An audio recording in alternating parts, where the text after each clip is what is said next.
Hello, hello, hello. I'm Adrian. This is The Shuffle, where we draw our own conclusions. And today I want to talk a lot about tarot and astrology because there are so many ways in which they're very similar, and studying one or the other complements your study of the other so well, which is why, for me, after I had done like 10 plus years of tarot and I started to pick up astrology, it came real easy, and there's so many similarities between the two and a lot of just blatant crossover. So many of the tarot cards feature astrological symbols and deliberate references. So it's, when you get into tarot or any of these intuitive practices, it's kind of fun to pick up some of the other ones on the side because they really do relate a lot to each other and they draw from each other. And I got into a conversation with some people that I've met online over this. Josh, I'm glad you're here and excited for this one. Yeah, this is fun because both tarot and astrology are a lot of fun. And they're like tarot, there are a lot of different ways that you can use astrology and a lot of different things you could do with it. So I'll share a little bit. My primary focus has been interpreting natal horoscopes. I'll be frank with that. That's most of what I'm going to talk about today. Yeah, like tarot, of course, lots of different ways. I'll talk a little bit about the other things you can do with astrology. I don't do as much reading transits, I love comparing people's charts. That's very fun. But they're built on very similar systems, right? The tarot has these 4 suits, each relating to one of the Greek elements. Astrology is the same. Each of the elements in astrology is kind of ascribed to 3 of the signs, so the 12 signs break into 4 parts, each relating to their own element, and those characters are exactly the same across tarot and astrology. So as you become familiar with, your tarot cards and those suits, that's going to suddenly add a lot of meaning to those 3 signs that share the element. Honestly, I think a lot of times when I'm teaching tarot, I love talking about the 4 elements first, and I kind of take the same approach with astrology because tarot and astrology both are similar in how, tarot is offering a framework of several cards that are supposed to comprise a sum total of human experience. These intuitive images are here to inspire you to come up with whatever's coming forward in your life. This is supposed to be a nice system that covers a lot. We've got 10 ranks and kind of a whole cycle across each rank. We've got the 4 suits, each suit relating to a different quarter of human experience. In theory, we've got a whole system that builds a whole complete story and can kind of, talk to us about any moment in our lives. That's what we're trying to do here, right? Astrology, really similar in that I've got the 4 elements breaking the 4 facets of our, experience. And we'll talk a little bit about those in a moment. And then the 3, kind of temporal qualities of the signs. Are they cardinal, fixed, or mutable? Which is another way to divide the signs into, well, in this case, I guess it's 3 sets of 4 instead of 4 sets of 3. But basically, there are all these ways in which we kind of evenly divide it into these different sections and say, what's the quality of these different divisions of our existence given this model? And how does that come in the sum total picture? I love astrology. I love tarot. I love having a model to try and understand the human experience. I want a starting point here, and I have drawn this card because I could start in a lot of places, but many of us are here and we kind of know some of our signs. And if any of you have had your natal horoscope drawn, you'll know that there's a lot more going on than just your sun sign. In so much as, you've got all these other planets, Mercury, Venus, Mars, that have almost equal bearing in determining your composite personality. There are some planets and points on the chart that we give a lot more weight as astrologers, including the sun, the moon, the ascendant. Those are kind of like the big 3. Many people even just know those 3 for themselves and can rattle those off. And that's a good chunk of the chart information right there. But essentially, I'm sorry, I just noticed that I think my microphone is peaking out. Let me know in the chat if it's real bad, because I can go ahead and adjust that a little bit. I'm going to give myself just a little bit of room because I noticed it happening so that I stop worrying about it while I talk to you about astrology. In any case, I wanted this card to be a starting point for me because we all relate to... Okay, great. Josh, thank you for confirming. It's fine in the chat. And incidentally, I got my new computer set up and everything has been, built from the ground up here. So here we go, the pilot run. I hope it all works. I wanted to draw a card because there's so many places I could start here, and I kind of want to give an overview of the signs in astrology to kind of inform our conversation going forward, because like I said, many of them are referenced on the tarot cards, and having their basic personalities kind of laid out is going to be helpful for the conversation we're about to have about astrology. And so I wanted a starting point of what part of astrology do I focus on first, and start describing the wheel from that perspective. And I know that the tarot is going to suggest a card that immediately makes me think of certain signs and certain qualities of that sign. So I'm drawing a card for random inspiration to begin our conversation there. And because we're magical here, I'm going to give this a little bit of magical intention. I really want the place that we start this conversation from on the wheel to be the place that helps it make most sense for those of us listening. I really want it to speak to our personal experience. I really want to highlight the facets of the wheel that those of us listening can take away today. Like, wow, that indicates something about myself. And, you know, there's these general wisdoms about how to handle being each of the characters of the signs that can give us a lot of insight on how to go forward with our own life. So I really want to start my conversation about the wheel and give some extra focus to that place where we'll be able to find some of ourselves.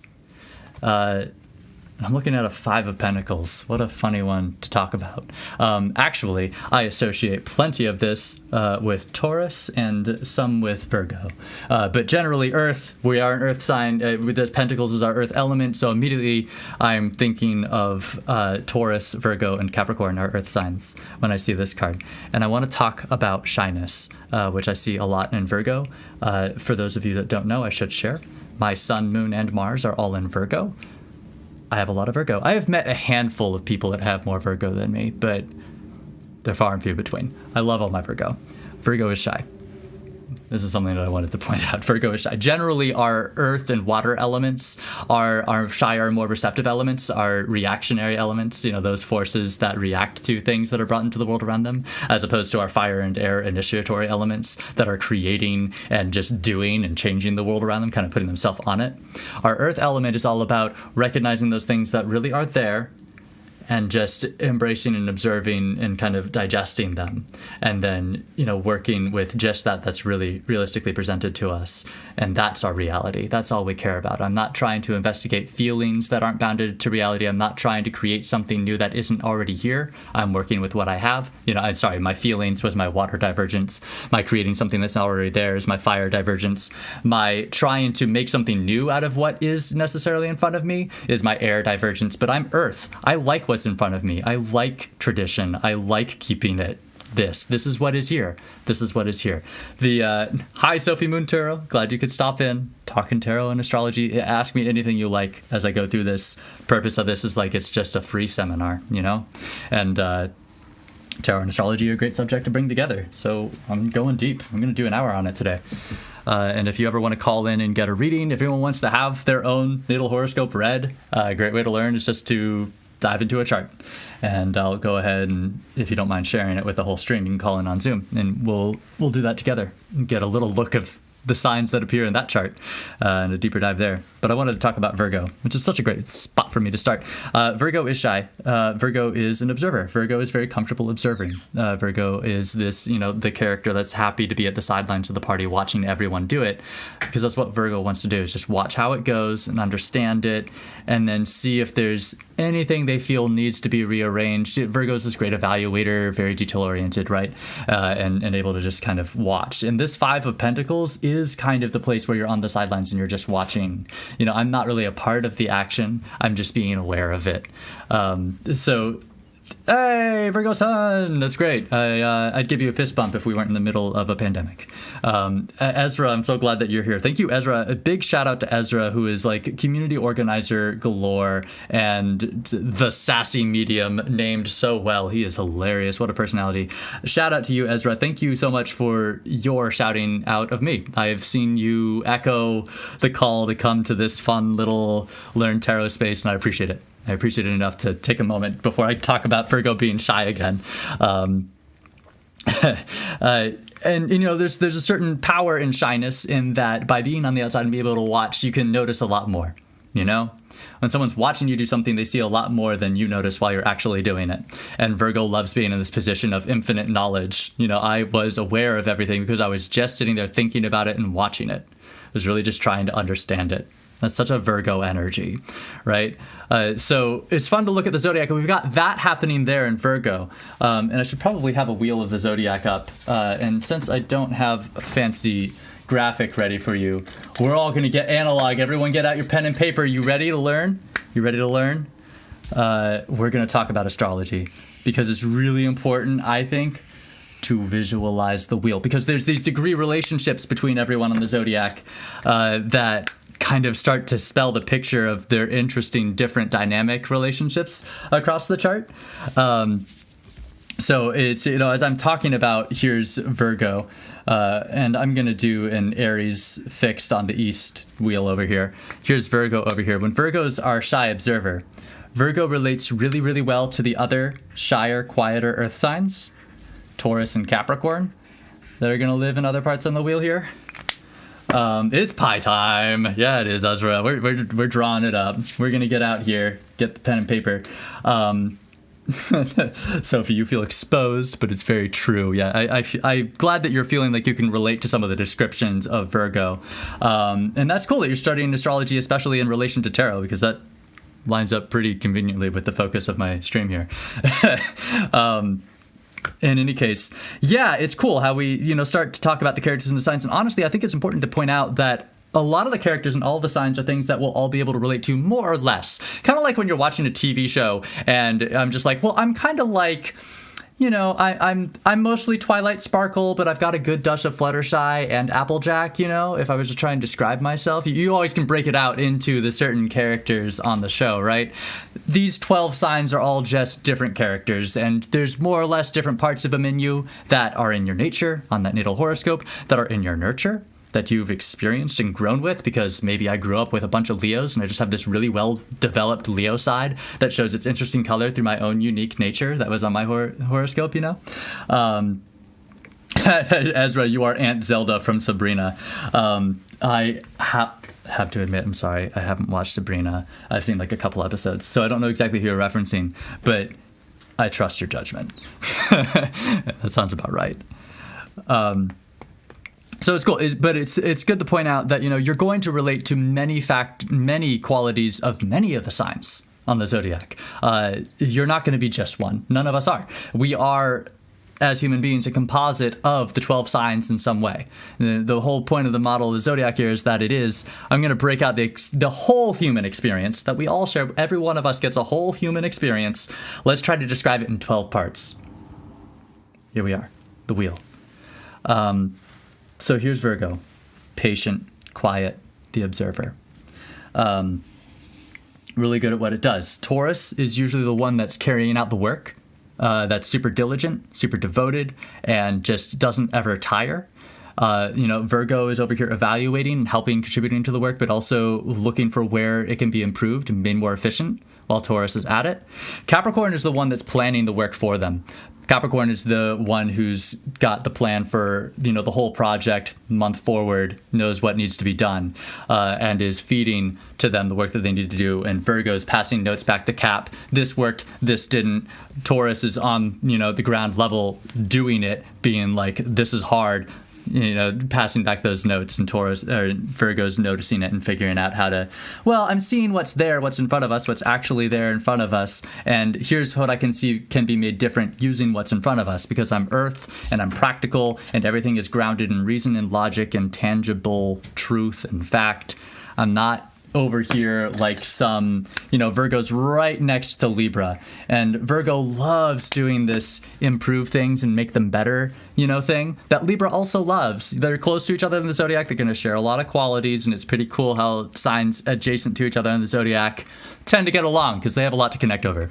But Libra has sort of this perfectionist quality that I want to make something even better than it possibly can be. I'm air. I'm in the intellectual realm. I'm fine with kind of unrealistic, not earthy, unrealistic qualities like the idea of perfect.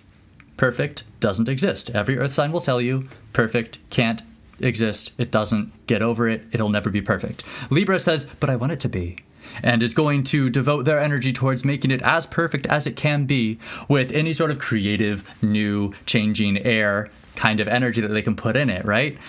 So while Virgo's sitting here, I'm improving with what I can, Libra's like, why can't we even do more and better than what's in front of us? I'm going to go out and get these things. I'm going to turn it upside down and do this, if it makes it better.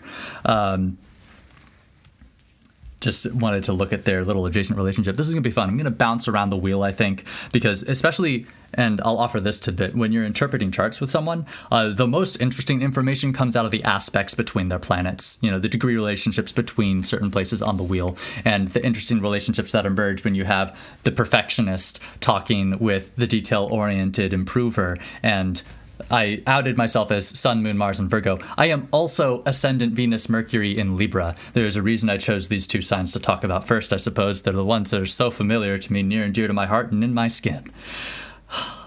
Good old Libra. I am, all the perfectionism of Libra with all the crippling detail orientation of Virgo. I am really good at ambivalence, let me tell you. I just got a knack. It's such a gift.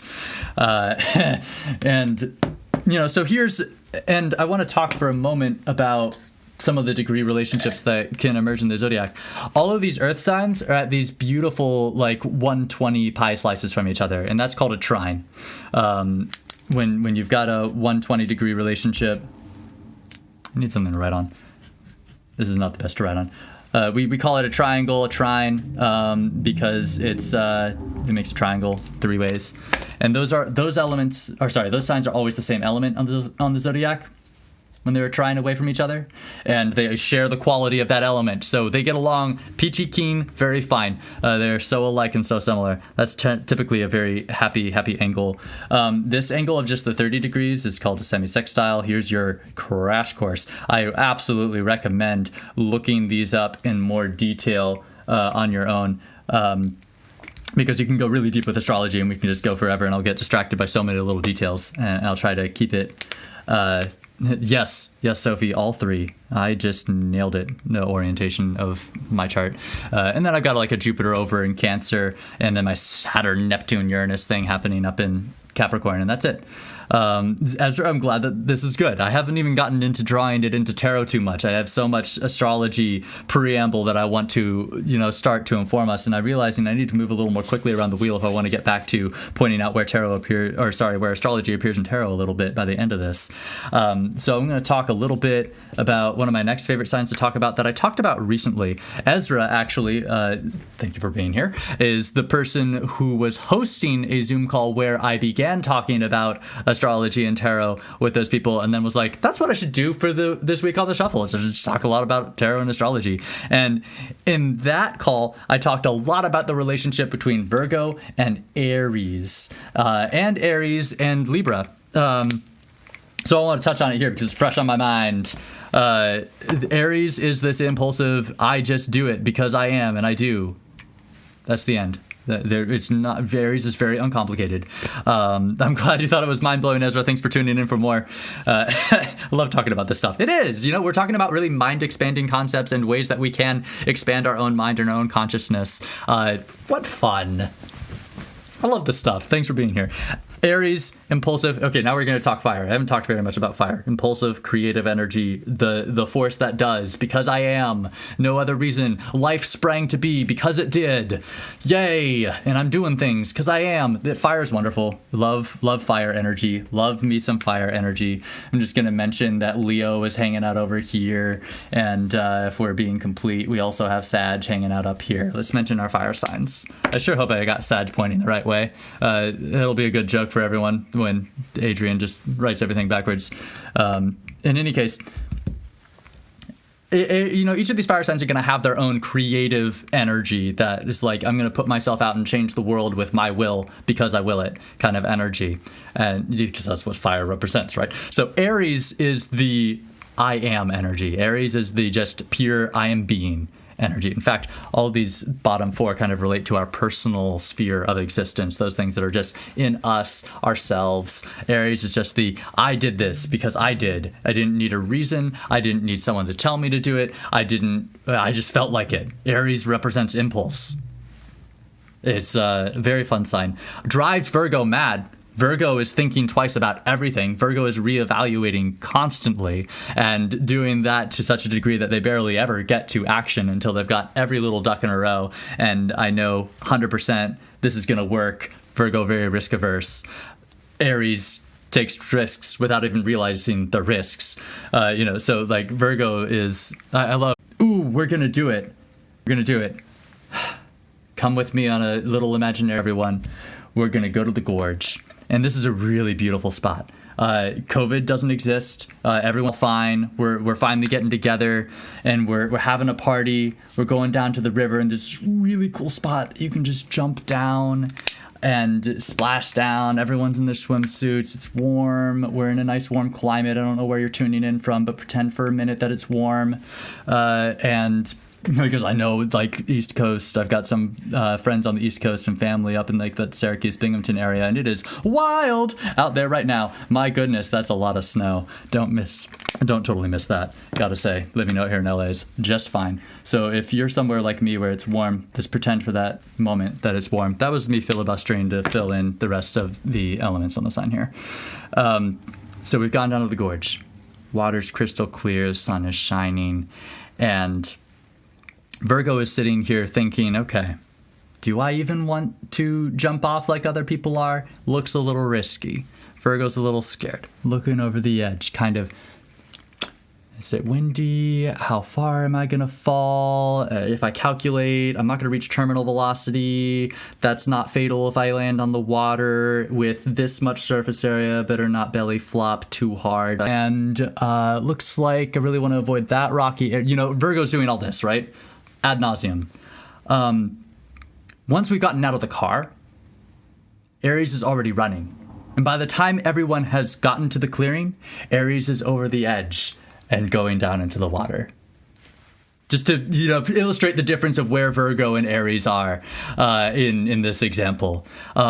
Leo was the one that said, let's all do this. We're going to go to the gorge Saturday. It's happening. Everyone get ready. Everyone get ready. Leo is Ezra.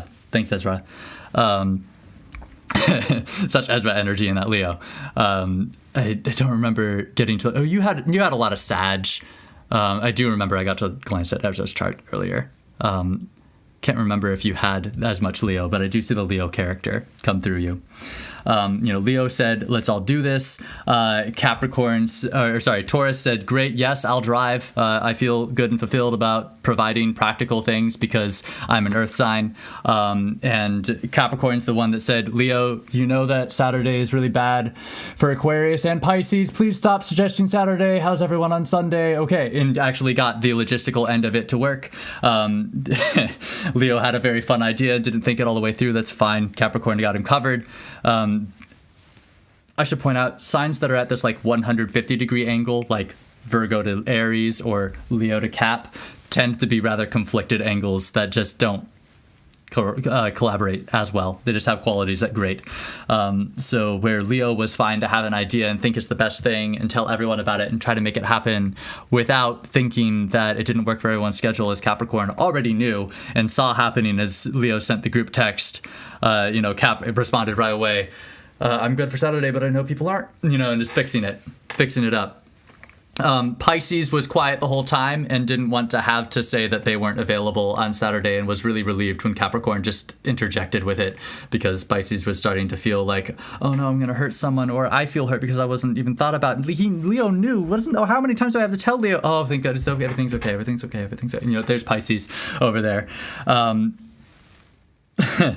In any case,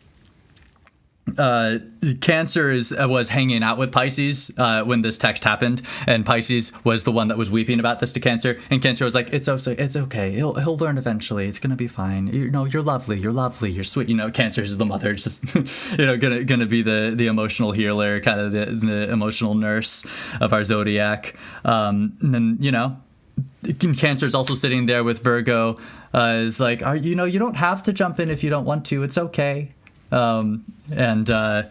And Scorpio is also saying, yeah, but you can, and it has all this passionate, fun energy and wants Virgo to feel inspired and happy, and all those wonderful, passionate feelings that Scorpio has all the time in its own emotional realm. Our water signs. I'm touching on our emotional water signs right now. I think that Oh, Gemini. Gemini. I love talking about Gemini. Because I just realized I haven't touched Gemini and Aquarius that very much. And I'd like to have offered them all a snippet, at least a phrase, just a brief mention, so that we have some idea of the characters that I'm going to be drawing from as we go through the tarot deck. Gemini is frequently called the liar, right? Gemini is the two-faced one. There are reasons why Gemini is both adept at and prone to lie. And it's not like lying is unique to Gemini. In fact, I ascribe it to all of the air signs. I think that they all win points for lying and dishonesty, but they all employ it for different reasons and at different times. Gemini is, of course, the most self-interested of them all, arriving here in the first, the first four of our zodiac, where it's more personal things. This is Gemini, who's just like, I lied because I wanted to get that thing and I knew I could lie to get it. Like Pisces understood this. Aquarius is probably the more noble here. That's like, I lied because it was important to keep the peace. There's some things that people don't necessarily need to know, and it would have caused more trouble than it was worth to reveal that. So I told a half-truth and kept things moving and kept things working, and it was okay. And I have philosophical reasons to justify, the reason I wasn't completely honest there. I, as Aquarius, normally represent and really value complete and transparent honesty, and am going to advocate it as much as possible. And it's interesting. I talked about all these air signs when I'm talking about honesty, because it really is such an airy concept. The whole concept of lying is just an intellectual one, really. I'm going to misrepresent the facts deliberately for some reason. Is such the facts are just the earthy nature of the thing. The air throwing a spin on, I'm going to judge those facts as good or bad, or I'm going to classify or portray them in a certain way to make them seem different. This is all very airy, laying an intellectual layer on what already is. I love that license and registration has appeared to troll the chat. That's so wonderful. That's great. I just want to share with all of you that this is the first time I have received this kind of trolling on my stream. I'm so honored. License and registration, please, that you have helped christen this moment for me. Thank you for that. Anyway, I'll move on. Libra is also really going to value honesty because it tends to be better at conflict resolution, which is Libra's real aim. But Libra is definitely not going to be against lying if it's for a certain kind of social negotiation that puts the Libran or people that the Libran's trying to assist in better standing or on better footing. But again, there's gonna need to be some reason, for Libra to employ the dishonesty. And that reason could be selfish, but something to think about. I'm going to see if it's possible for me to moderate the chat at all, because I haven't had to engage that on YouTube. I can remove individual messages, and I can hide users. There we go. That user's messages are now hidden. Fantastic. Excellent. Okay, so that's solved. I'm so sorry that I did not take time to really negotiate with you how I would appreciate you to engage my stream instead. I just didn't want to take the time and didn't anticipate you'd really want to bring a constructive mindset to that conversation anyway. We just got to move on. But in any case, that's an overview of the zodiac. I've spoken a little bit to them. I could go so much further, and I don't think I've done justice to any of them. And I focused a lot more on Virgo than anyone, because it's my favorite, and you guys get the deal. I'm the one talking, right? But thank you, Angie, for hitting that report. That's helpful. I'm sure that's really helpful. I didn't take the time to do quite that. I just silenced. I'm going to leave my wheel up. It's going to be fun. I want to start flipping through some tarot cards that have more explicit references Thank you, Ezra. I'm so glad to know that Featherlight said that earlier. Featherlight's another, if you're on Instagram, check out Featherlight. Featherlight and Ezra are both very good people to follow. Typically really good content and interviewing really interesting people on their lives. That's great. I'm glad that it's a good sign. I definitely saw it as a good sign. I'm like, yay, I've gained more traction and visibility, that I am attracting all kinds of attention. Imagine. I want to pull out, I love the King of Pentacles. The King of Pentacles is so Capricorn-y to me, just because he's like this authority of all things practical and necessary, and, you know, has that pull up the bootstraps kind of attitude that I associate with Capricorn. A lot of the court cards in tarot, people love relating to signs on the zodiac, or some readers would go as far to say this is literally a Capricorn being referenced, you know, a Capricorn in my life. I don't read usually that literally myself, as you all know from watching my practice here and my method. But it happens, and it's not bad, you know? And especially, I love associating these characters with signs on the zodiac. I would say I'd put my pages, and I know people do these assignments a little differently sometimes, and depending on the tarot deck that you have, it might go ahead and line them up a little differently.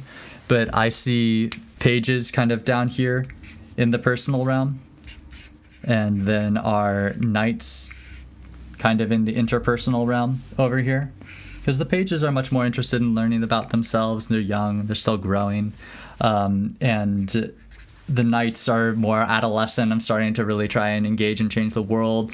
And then our adults over here, the last ring, these are where I put the king and queen, or the adult cards of your tarot deck. Where suddenly we're now much more concerned about the management of all people and the world, and those kiddos that are now looking up to us. I see over here on this last third of the zodiac. So a lot of times if I'm really thinking about the astrological quality of like a Knight of Cups, I'm thinking of Scorpio.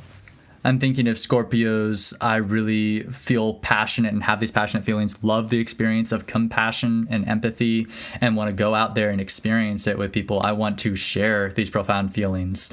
You know, Scorpio's really looking to connect. Scorpio's very extroverted. Scorpio's out there. This Knight of Cups is the character who's got his heart on his sleeve and is writing out and wants to offer his love, romantic, so wonderful.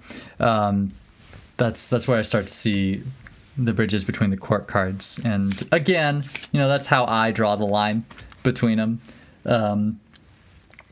Different people might place them in different ways, and different tarot decks may feature some symbols indicating that author of the tarot deck feels that it relates to a slightly different sign than maybe I'll indicate to you here on stream.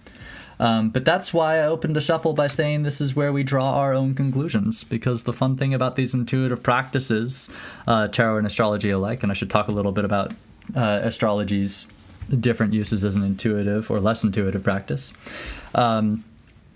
With an intuitive practice, we're just using these as intuitive inspiration for ourselves. And if something doesn't resonate with you and evoke a feeling, then it's not working for you on an intuitive level, and it's not useful to your practice. So when I'm offering suggestions for meanings for the cards and ways to organize the zodiac, they are suggestions.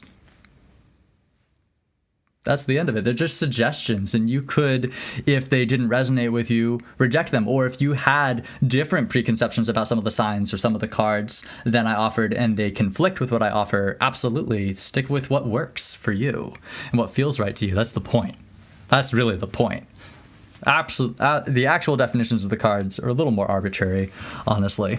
The real point is getting in touch with your feelings and learning how to draw some deeper messages out of that. So much Capricorn energy in the Hierophant, which comes before the Lovers. I wonder if I can find that. Ooh, the Empress!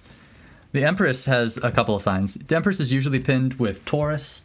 I talked about Taurus a moment ago, this hard worker that's always doing the diligent work. The Empress is our provider, and Taurus is able to do the work to provide. Taurus is totally down to do the 9 to 5 and come home and make dinner, and all the above. The Empress is going to be hardworking to achieve her end of being a provider. She's even given a little Venus symbol. Maybe this camera will be a little easier for me to get the close-up on the Venus symbol. It's real small on the chair there. Come on, autofocus. You caught it for a second. There we go. There's a little Venus symbol right here on the chair with the Empress. And the Venus is associated with Taurus and Libra on the zodiac. So it's cool that we saw that sneak in on this deck's illustration too. But yeah, Taurus and Empress have a lot of similar traits. It's pretty simple, really. As I talk about it, it's not a huge thing. Here we are in the very early beginning of the cycle in the major arcana. 3, the Empress. 4, the Emperor. Empress, Taurus, this receptive, loving earth element here. The Emperor, Aries, this huge fire right here at the beginning also. Number 4, there's so much about this. There's so much Aries energy in the Emperor. A lot of decks do include an Aries symbol. This one doesn't, except we do get little rams. You can see right there at the kind of the rests where he'd rest his hand on his chair. He's got a little ram on each side. So they did sneak the Aries symbology into this illustration, which is cool.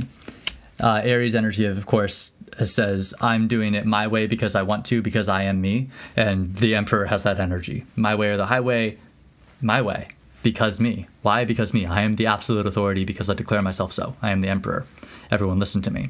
And this early in the cycle, we're just on the Fool's journey, just beginning to discover the exact limits to where we can exert our influence and what is under our control, what's our domain. And the Emperor, we're exploring just controlling everything we can. We meet our limits in the Hierophant when we learn that not everything is under our domain and that there's a lot about it. That's the world outside of us represented in the Hierophant. But it's all good. The Emperor, we're just pure Aries. It's good stuff. Thank you, Sophie. This is an adorable deck. I love this deck. I was just asked earlier what this deck is, and I had to look it up because it was a gift. And it's also skipped my mind, so I'm now on another screen looking that up again. What is it called? Please tell me what it's called. It is Tarot of the Magical Forest by Lo Scarabero. I can probably and should sneak it into the description of this video when it gets posted later. But for those of you looking, it's a beautiful deck. I heartily recommend it. I've had a lot of fun with it. The High Priestess has some Pisces vibes, just for representing our connection into kind of that deeper collective unconscious, that deep intuition, those messages that brew from inside of us and bubble up out. Which is cool. That I kind of had Empress and Emperor here, and we're adjacent with the High Priestess number 2 at the beginning of a major arcana cycle here. Everyone's kind of ringing in close to home over here. But Pisces does resemble kind of those stirring feelings outside of us. Pisces, I think, captures empathy better than any of the any of the water signs. I believe that all of the water signs have plenty of empathy, compassion, and sympathy. They're full of it. They're just made of feeling easy. But I will say that I see Pisces as the specialist for empathy, the specialist for being connected to feelings that aren't their own. And with that comes this intuitive ability. Oftentimes that I've seen people that do have some sort of intuitive or divinatory talent, it comes through the Pisces area of their chart. And the exact mechanism of their intuitive talent is indicated there. So I love this sign. I love Pisces, love reading into Pisces. Pisces gets some really weird and hard to decipher and unknowable feelings because they're just from goodness knows where. That's why they're pretty hard to understand. Pisces is connected to a lot. Where I see Pisces as our empath specialist, I see Cancer as the sympathy machine, just absolutely outpouring of sympathy. Cancer has love and sympathy and forgiveness for everyone, always. It represents that mother's love that is just completely unconditional, Cancer sees someone hurting and is just thinking, that's so tragic for them. It just doesn't matter. Even if it's my worst enemy, it hurt me a little to see them hurt because I'm Cancer. Which is why when I was depicting Cancer earlier, Cancer's the one that's like, it's okay, Pisces. It's okay. Here's my shoulder. It's okay. I'll do laundry tonight. Just, I know your makeup's getting, it's fine. It's a white shirt. Oh, what a mistake. In any way, so, and then there's Scorpio. Scorpio is the one that I give compassion the most out of these. Scorpio really loves to get up in arms or just really inspired and excited about something. Scorpio has such an enthusiastic and huge outpouring of emotional energy and just wants to share it. There's the passion shared, compassion. So much to Scorpio. I see that come through a lot. And like I said, I opened with my preface, all three of them have all of these qualities, but just see each one kind of lean their own direction. And here's our empathic, intuitive high priestess element, see a lot of connection there. We're doing all right. Doing all right on time. That's good. I just realized that I wasn't looking at my YouTube chat anymore. Oh, that's cool. Sophie, you'd seen this deck. I'm sure that you said that to me a long time ago. Yeah, and that's right, Ezra. You have a lot of Scorpio going on. I remember your sun and someone else was there. It wasn't Mars. Your Mars was somewhere else. I forget. You'll remind me, maybe, if you remember. But yeah, you've got a lot of that Scorpio energy. And it's cool. Oh, interesting. Sophie, you have a south node on Pisces and tend to clash with some Pisces traits. Reading the north and south node of the moon, there's a point I didn't talk about. I should share my practice with astrology. Primarily, I focus on the inner planets. That's where I see most interest in the chart for me when I'm trying to look at a natal horoscope and determine, somebody's kind of self and inner personality. There's most of that's encoded into those inner planets. And the outer planets are kind of interesting from that perspective about what they reveal about a single person, more in the context of how they're aspected against the inner planets than where they are just rote themselves, being that they move so slowly and they're more shared by an entire generation. They're not going to indicate as much about the individual person. So I focus a lot on just Mercury, Venus, the Sun, Moon, Mars, and Jupiter, and the ascendant, of course, in the houses. But the nodes in the moon. So that's to say, I barely read into Saturn, barely read into Uranus, Neptune, and Pluto. I have not read much with the north and south node of the moon, but because you brought it up, I do want to share what I do know. I have read with it a little bit. And I actually enjoy the north node as a point on the chart. For those of you that don't know, the north and south node indicate part of where the moon is on its course around the Earth at the exact time and place you were born. Complicated, fun math aside, it creates a really interesting point on the chart showing a little bit of the moon's heading in your life. And I've seen it kind of represent to me in charts the purpose that the moon is trying to work towards in this life, right, in your chart. It kind of gives the moon even more flavor, character, and direction. And when I'm looking at the south node, I honestly, when I just read the north node. Of course, the south and north node of the moon are going to always oppose each other a perfect 180 degrees on the chart. So I read with that interpretation I just shared of the north node in its position and considered my south node interpretation just a combination of that. So I look at you and be like, oh, north node, Virgo, got it. And here is Ezra coming through in the chat, dumping a printout of every point you have info for. It was Aries rising. Where was the Mars? I just really wanted to know the Mars because I couldn't remember. We didn't get information on the Mars. I'm reading through your comment and realizing that we just didn't get Mars. Darn. That's too bad. We didn't get Venus either. That's fine. But yeah, you got the Scorpio thing going on strong, the Sun and Mercury. Mercury's always close to the Sun. It's worth pointing out while we're talking astrology. Venus and Mercury are always going to be close to where the Sun is on a chart, because all the chart is just saying if you were standing in the time and place on Earth where you were born, and we looked out to the heavens, what direction would all the planets be in? Where would they be aligned? And if you're looking out from the Earth towards the Sun, funny story, Mercury and Venus are both closer to the Sun than the Earth is. So their orbits are inside ours. Never is Venus going to be on the other side of the Earth from the Sun. There's no way. It can't get outside of our orbit. So because Venus and Mercury are always inside the orbit, they can only deviate so far from where the Sun is on the chart. before they've reached the edge of their orbit and they're starting to come in and become closer to the sun again from the Earth's perspective. So saying, oh, Sun and Mercury in Scorpio is like actually pretty common, that your Sun and Mercury are going to share a sign or be one sign over. Like in my case, Sun, Virgo, and then Mercury right next door in Libra. Nice. You both share the moon in Leo, Sophie and Ezra. Very nice. I'd like to speak to moon in Leo for a moment because that's an interesting combination.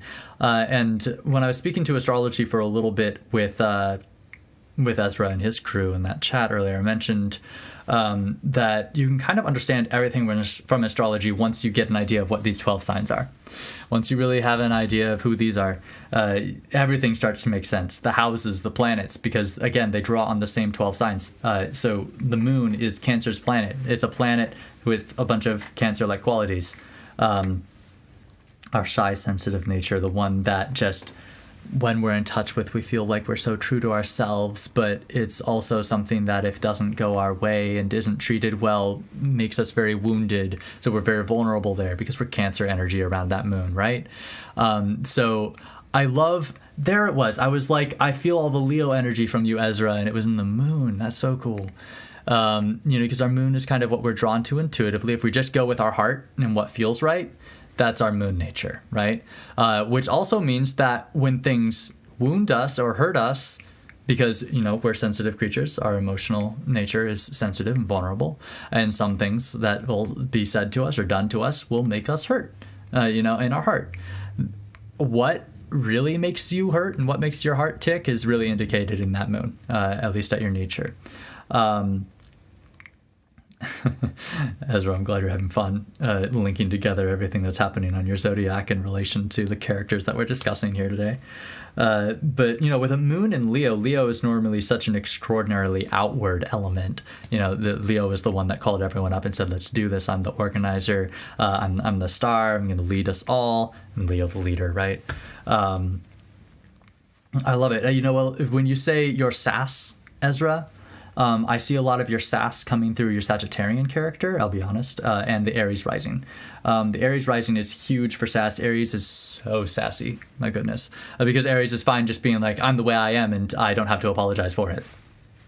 Aries has that energy so well. And I mentioned Sag because Sag kind of has this idea of the greater picture of what the world is like and this desire to change the nature of the world, more to their worldview. The Sag is the prophet, the zealot, the one who can really just, say, I have what I believe in and I want to make it real in the world around me, so I'm going to preach it. And I'm going to make sure that more and more people can band behind it. I like that, Ezra, now we're building the story. Aries comes out to fight and defend Leo, and then Scorpio has the shovel ready. Absolutely. Leo says, gets attacked, and then Aries is the one that someone has to hold back. Whoa, don't start shit about this. You don't have to, whoa, don't start a fight. Leo's gritting teeth, angry. Aries was on it, and Scorpio, yes, is also right there, pitchfork at the ready, to dive in with Aries. Scorpio and Aries both ruled by Mars, represent that impulsive energy, but Aries from the hot-headed fire end and Scorpio from the hot, emotional end. Like if there's something that just evokes a really strong emotional response in me, I'm going to act on it really powerfully, really fast. I'm Scorpio. I don't need to think about this. I feel this. I know it to be true. I'm in there. I'd lost track to where I was. That's right. I was going to talk about the moon in Leo, because that's fun. The moon in Leo, a more hidden Leo aspect is interesting because, of course, Ezra, when I was talking to you, I was like, it's so evident to me. It's shining through. But I met you in a context where you were practicing your Leo boons. So it was really clear to me. And there was some Leo stuff happening on. And it was really fortunate that we were in a group that was so glowing and appreciative of you because it didn't challenge any of your Leo feelings. With a moon in Leo, I would imagine it to be very challenging and very hurtful if you were to try and offer yourself generously to people and have it unappreciated or unnoticed. Would probably be some of the more devastating things to a moon in Leo. Interestingly enough, it's like I don't want to put myself out there and be ineffectual. I don't want to put myself out there and be unnoticed or be small or be insignificant.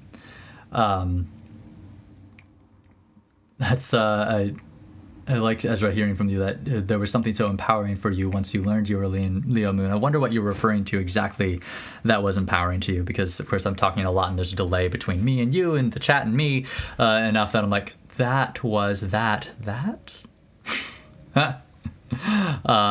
But in any case, that's my brief insight onto a Leo moon. Just having two of you here, we had to talk about the Leo moon for a minute. I want to talk about some of the general practices that you can take with astrology, because astrology can be used kind of as a strict pseudoscience where we're studying a correlation between people's personalities and the positions of planets at their time of birth, and we're just cataloging over years the things we notice in those people's nature, and therefore the qualities we attribute to each of these signs. And then you can stare at somebody's chart and say, well, given these placements, I would expect this kind of personality to come through. And with that kind of personality, these are the kinds of challenges you'd face, and these are the kinds of things that would be easy. We can talk about that and kind of draw from that. Astrology can also be used as a divinatory tool. I've used it as such for all my years of practice with tarot. It was an easy little lateral leap.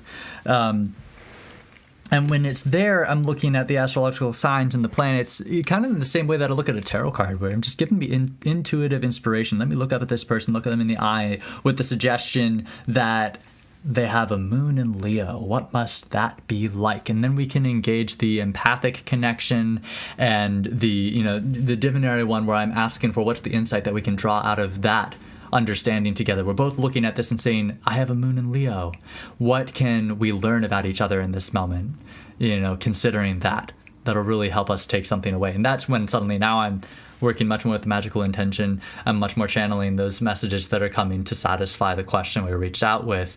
And the wheel, the chart, and the whole ceremony and ritual of doing the chart reading is part of the ritual to bring forward that divinatory practice. Is another angle that you can go with astrology, or a little bit of both, is of course how I've applied it in this over the years. And so I just wanted to touch on the different ways that it is used in those contexts. And of course, astrology can also be used in a very casual and colloquial context when we're just discussing personality in general. I'm having a moment where my fiance walks into the room and I'm fussing over the same pot that I've been trying to clean for the last 10 minutes because there's this one spot that won't come off. And I'm like, wow, I'm being just a little too Virgo about this. I really need to let my Mars take a breather and just say it's clean and done and move on. It's a very fun love these symbols is a fun way to understand ourselves, our relationships, and our world. Astrology is a cool model, with plenty of crossover to tarot. The more and more you learn about the elements in astrology, the more and more those cards belonging to each of those suits are going to make sense to you too. The major arcana get a little more esoteric because they combine qualities of all the suits and all the elements, and at different points along the cycle, which is why I pulled out a handful of them to see how they crop up sometimes. Here's I love the Wheel of Fortune. I'm not sure exactly. I think that there's Sagittarian energy in the Wheel of Fortune, just because Sagittarius to me resembles the ability to manifest things because I believe in them more than anyone on the zodiac. Kind of really captures that. I feel like Sagittarius and Pisces both kind of share halves of that divinatory magic, where Pisces is drawing from the deep collective and just letting those feelings bubble up from within them. Sag is the one that reaches out and says, spirits, come to me with my message. And the more outward fire divinatory element as opposed to the quiet Pisces. If I'm still and calm and clear, it'll come up from that place outside of me, inside me. Kind of really mysterious feeling. I'm going to take a moment to look over in the chat here. Ezra mentioned that your friend reached out to you today. You were looking at her chart together and suddenly discovered that she has a little animosity towards her partner in their Aquarian relationship. She had an Aquarian sun that was at some conflict with some of his Aquarian placements. Interesting that there were things of Aquarian nature that, demonstrated or indicated the nature of the conflict in their relationship to her, and she was able to recognize where it was in her and her partner in a way that maybe shed some light on the nature of that conflict. That's a great use for astrology. That's wonderful. I'm glad, Sophie, that I could share something with you new about your moon in Leo. That's cool. Thanks for coming in. Great. That's the whole point, right? We're here to learn about ourselves and learn about learning about ourselves. Right? Yeah, quote me on that. That's good. That's funny. And then that's interesting. She, your friend who had, I'm getting them mixed up. Sorry, her partner had an Aquarian sun. She had some Aquarian placements. Your friend said that her partner reminded your friend of your friend sometimes because of the, okay, this is, anyway, I didn't need to parse that out, but I did for myself. I want to glance at a couple more major arcana before I disappear.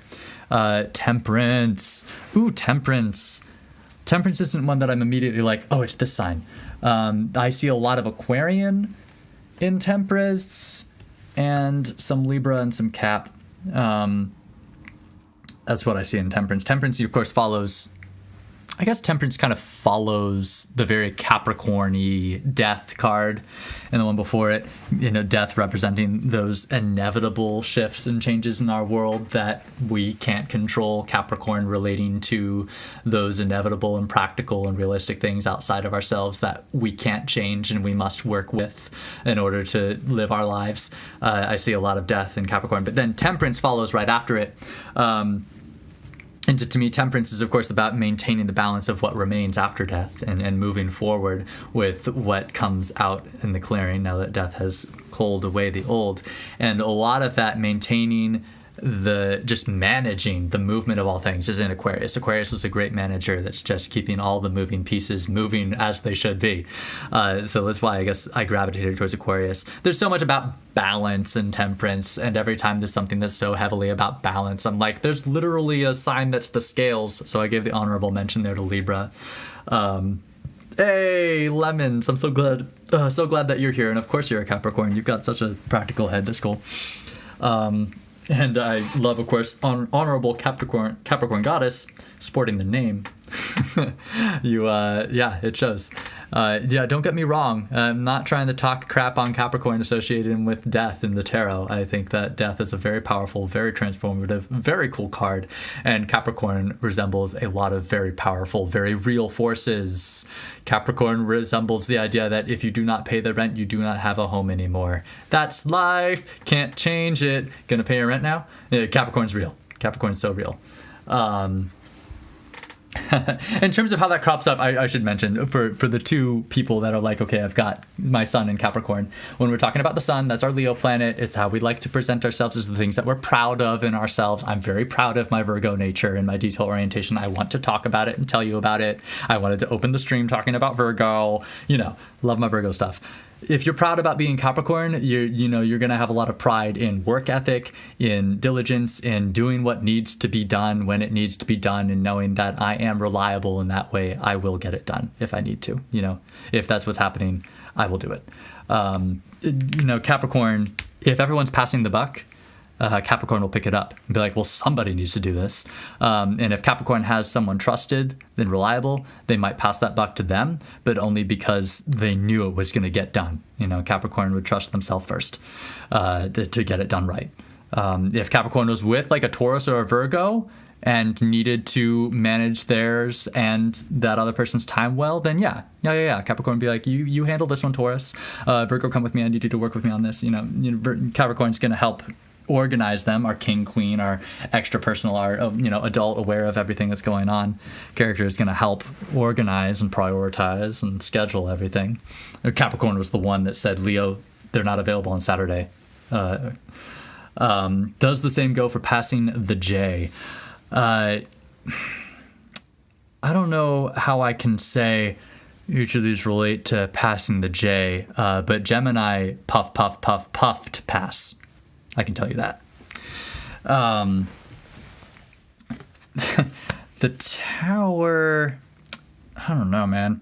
Cataclysmic, crazy, unknown event. I don't know if I relate you exactly. And this is interesting because I will go through and not necessarily every one of these cards I will be able to relate especially to the signs on the zodiac. Many of the stops on the Fool's Journey in the major arcana refer to things that don't align themselves to any one or even just a couple of the signs really neatly, which is why I was like, when we get into the major arcana, it gets a little nuanced and complicated and free form. It's major arcana are fun and complicated and bear some really deep messages. I don't think that I have a certain sign that I'm going to attribute to the tower. Probably much to everyone's relief. I wasn't going to call any of you a tower. Thank you, Ezra. I'm really glad that I dropped a really good joke for you to send to your cousin. I hope that they take it in good humor. I'm sure they will.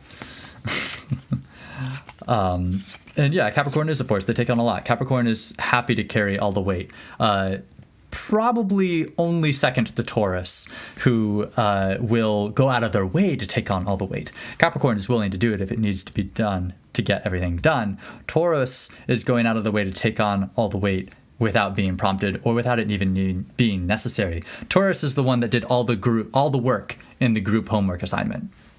Taurus did it all. No one asked Taurus to. Taurus just did it all. Virgo is the one who also did all the work, but wanted it to be done a certain way and refused to let anyone do it because it wouldn't be done as well.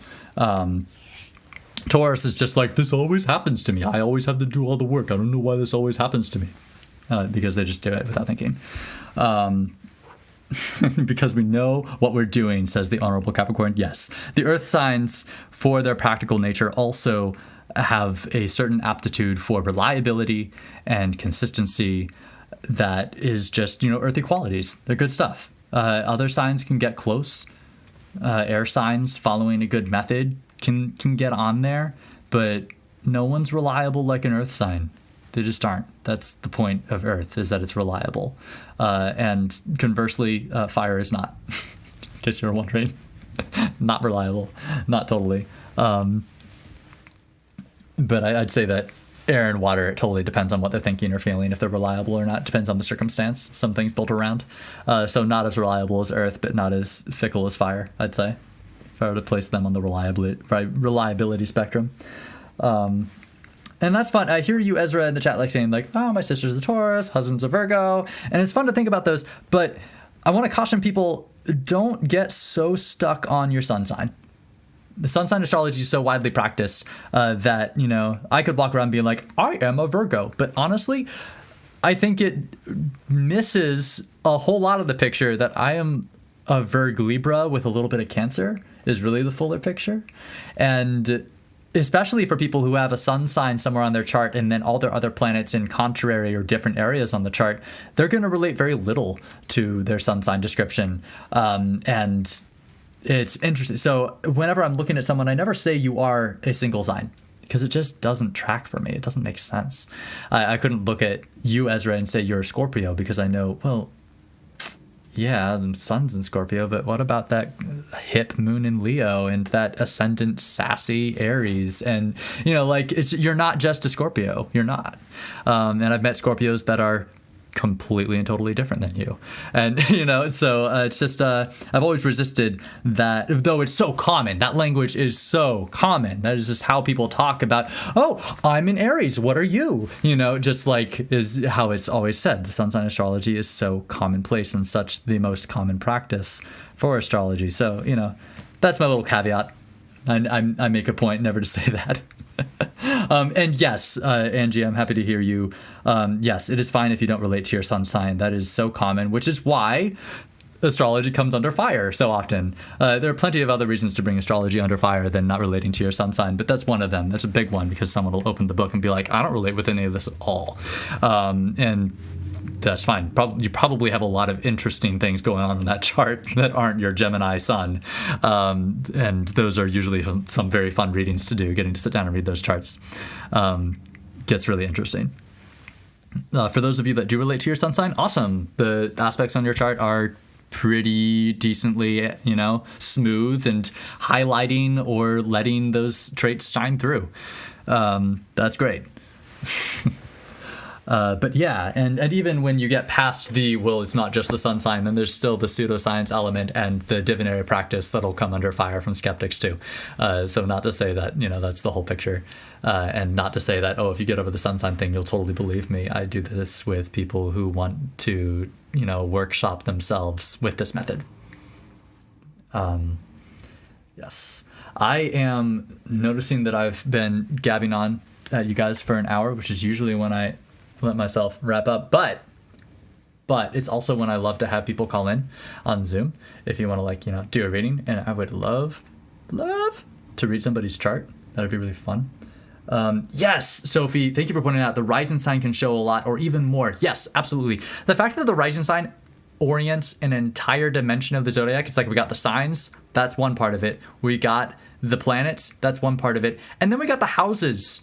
That's like a third of the chart interpretation.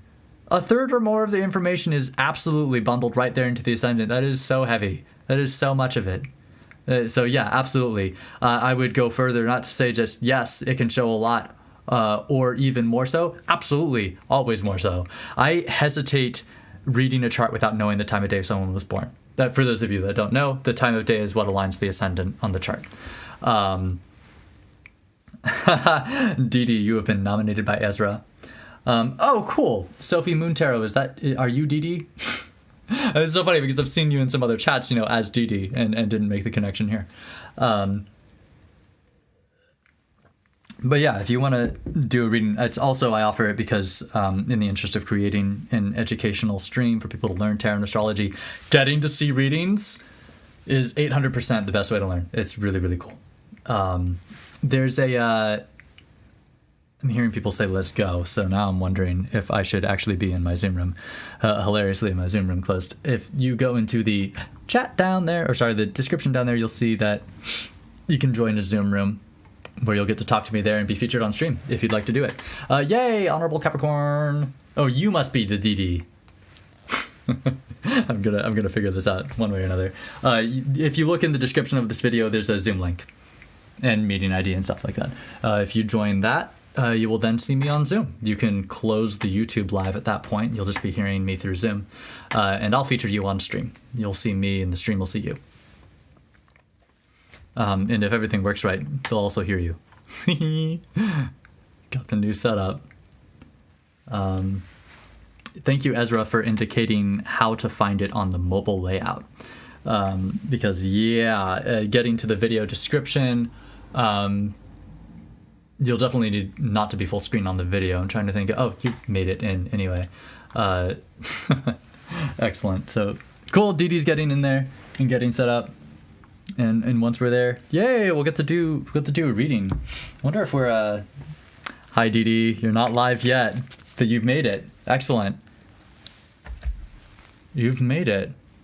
Do you have a camera, or are you gonna prefer just the audio only? It's audio only. Okay, you're unmuted. The stream can now hear you, right? Can the stream hear you? Yeah. Excellent. Can you? I sure hope so. You're lighting up, so I think so. Welcome. Thanks for calling in. Hi. So did you want to do astrology or tarot today? Whatever you get called to do. Well, whatever I get called to do. You're not saying get called to do like in the literal sense. I get asked and called for both of those. Where does my heart want to go with this? Mm-hmm. Thank you, Brittany, for confirming that that you can hear Dee. Much appreciated. You guys are so helpful in the chat. Oh, what is it? Oh, if you ask me what my heart is calling me to, it's always tarot. That's why I constantly talk about tarot as my primary practice, and I picked up astrology that many years later. All right, let's go. Okay, I was gonna say, like, if I picked tarot, does it suddenly now be like, oh wait, I wanted astrology? But we're good. I'm down. Awesome, Sophie. I see you in the chat. Let's when we're done here with Dee, let's take a look at your chart. That'll be fun. Okay. Now, Dee, I wonder if there's something that you wanted to do with tarot today, if there was a focus you had for this reading. Guidance for moving forward. Moving forward. In 2021. That's a good focus. It's I actually am offering now New Year's readings at a discount rate because it's such a good time to do a reading with that kind of a question. That's such a good intention for a reading. I love the new year because there's like a collective focus on being reflective of the past year and projective of the next. And it's just such a cool time to come together and start to have these conversations about the year-long perspective, because you get to leave that reading and then connect with the people in your life that are kind of on a similar wavelength, having the similar conversation about what's going on next year? What was this year like? So I appreciate you bringing the focus to moving forward in 2021. Specifically moving forward, I wonder what you're trying to move forward with in 2021, if there's any specific goals you'd like to manifest here. Yeah, I would like to manifest financial freedom, be able to travel and, just live an actual life that's fulfilling and not just about responsibilities. Don't want it to be just about responsibilities. Yeah, sure. That's what my life has been about. Responsibility. Capricorn, responsibility. Yeah, at least you're good at it, I guess. Yeah. You're trying to get a break. I'm trying to get a break. Okay, cool. We want financial freedom. We want less weight on responsibility. These are great focuses. That's a really strong intention. I think we could go forward with just those. Is there anything else you'd like to try and illustrate? Personal relationship. Okay. Is this like with your partner? Yes. Or I should say with a partner. As soon as I said that, I was like, I just cut out the poly community. But okay. And there's a lot that we could talk about in terms of what you're trying to do in that partnership. And we'll get to that in a moment. Because there's a couple ways that I want to focus on each of these. And I am going to do a real blitz. I'm going to do a real blitz reading because I try to keep these relatively short when we're calling it on stream. But I want to do a lot of cards. So we're going to blitz through this. And it's going to be real fun. I wanted to focus on your finding financial freedom. But we're at this fun New Year point. So I really want to be talking about, the reflection and the projection are a big part of this conversation, right? So I really want to be looking at, if I am, this card is going to be my how to manifest financial freedom, straight up. Whenever I talk about it on stream all the time, whenever I can get a how-to card illustrated, that to me is such a strong intention for a card. That's great. So you were like, financial freedom? I was like, how-to. Great. Awesome. I'm loving that. Financial freedom, how-to, but with an especial slant on, if this is how I do it, these are the things that I've learned from 2020 that have really equipped me and taught me how to do this. The strengths I'm drawing from 2020 and Gotcha. How to continue this through 2021. Because here we are now saying this is how I manifest it. But come July, do you have the perseverance to still be doing this? And that's going to be the question of, how do I maintain that course and that perseverance across the year, right? Because we're talking pretty wide scope for a reading, We're looking ahead a whole year. So that's a lot. And I love the how-to that's really rooted in the present to give us a really grounded place to begin the reading from, and then consider the year-long projection on either end and how it relates to this how to manifest. Gotcha. I want to do the same thing when we're talking about making your life less focused on just responsibility. The how-to with the reflect and project. And if we've got the stamina and we're just chugging right along, we can talk about your partnership too. We're going to tuck those to the side though, because we're going to start here. So first thing you mentioned, it feels fitting, is the first we talk about. You ready for me to gab on at you for a little bit about financial freedom? I'm ready. Excellent. How to find financial freedom. King of Swords. Look at that. There's a handful of things indicated right away here, in so much as King of Swords is the one that's really determining what happens, right? The King of Swords is the director here, which means, in terms of finding your financial freedom, you're choosing the ways in which that happens. Not necessarily just saying, I have to take what's given to me, which is the earthy way. This is our airy way of, I can find better, make better, and by my decree, make it happen. The King of Swords is creative in a way that he's got a lot of creative solutions to problems, and he understands the way things work. So he understands, in any given situation, the variety of options and ways that he could make money. He understands Okay. what all of those are, and he's going to prioritize really well which ones to pursue in any given moment. You know, our King of Swords has such Okay. a clean, tactical mind, and will know how to pick up the pieces, will know how to turn on a dime when one thing isn't working or when one thing's gotten better. The King of Swords always has the big picture in mind, is really aware of Okay. all the moving parts, and knows that, like, I've got these 3 odd jobs and they're adding up to a good bit. This one might take off, so I've got to give it a little more time. And then, oh, this other opportunity showed up, and if I just jumped ship on all of them, I could just do that and it would probably be better. And I am airy and not wed to any one thing. I'm not locked in. I'm not overly attached. I'm ready to just be like, that's the logical, tactical decision. My whole weight is now there. I'm ready. Okay. Air is so loose and free to just, in a moment, with a thought, I am now red team. So keep my options in my mind open. In a way, the King of Swords always has his options open, even while he's selecting them. As you're choosing options, you know, you are recognizing these are the ways in which I can draw money to myself, and I need to utilize them. I'm always still looking for more options, and constantly reevaluating the options I'm using. Are they still good? Yes? Great. I'll keep at it. But the King of Swords has this idea of everything that's going on in the big picture, and in the precise moment where it's better for the King of Swords to change career paths, he'll recognize it. He was watching the whole time, looking for that. But yeah, the King of Swords is also his own boss, you know, so I saw this, and that's why I started talking about odd jobs and, you know, like, I am my own employer kind of energy and movement, or I am constantly on the up and up in the career looking for, you know, different directions that I can go. That's my idea here with the King of Swords. In terms of, and especially with this focus here, how to manifest your financial freedom. I think you felt it. Yeah, I got what you're saying. I think you felt it in like Definitely. the first 10 seconds when I started talking, and then I reiterated the same point for you over the next couple minutes. With that aside. Yeah, that's perfect because I have been looking into different things lately.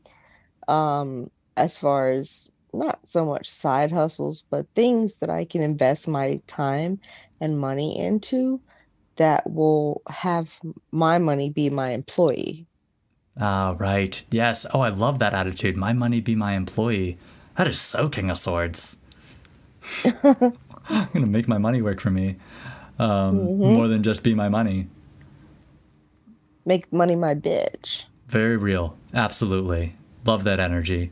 That is your how to manifest. I think you've got a lock on that. Let's take a look on this past year and the things that you can, through reflection, know those are my strengths. And I try to keep my stream G-rated. I'm an elementary school teacher, and I'm dreading the day that one of my kids winds up in here. And I really want to repeat the poignant way that you put it, but for reasons that I've just illustrated, I'm not. But let's talk about how to make money work for you. In reflection on the year 2020, I've drawn a Queen of Wands. And this is cool because you can, in reflection on this last year, just see the ways in which your enthusiasm has lit up other people in a way that has brought money to you. You know, it's through just, you've got this inspirational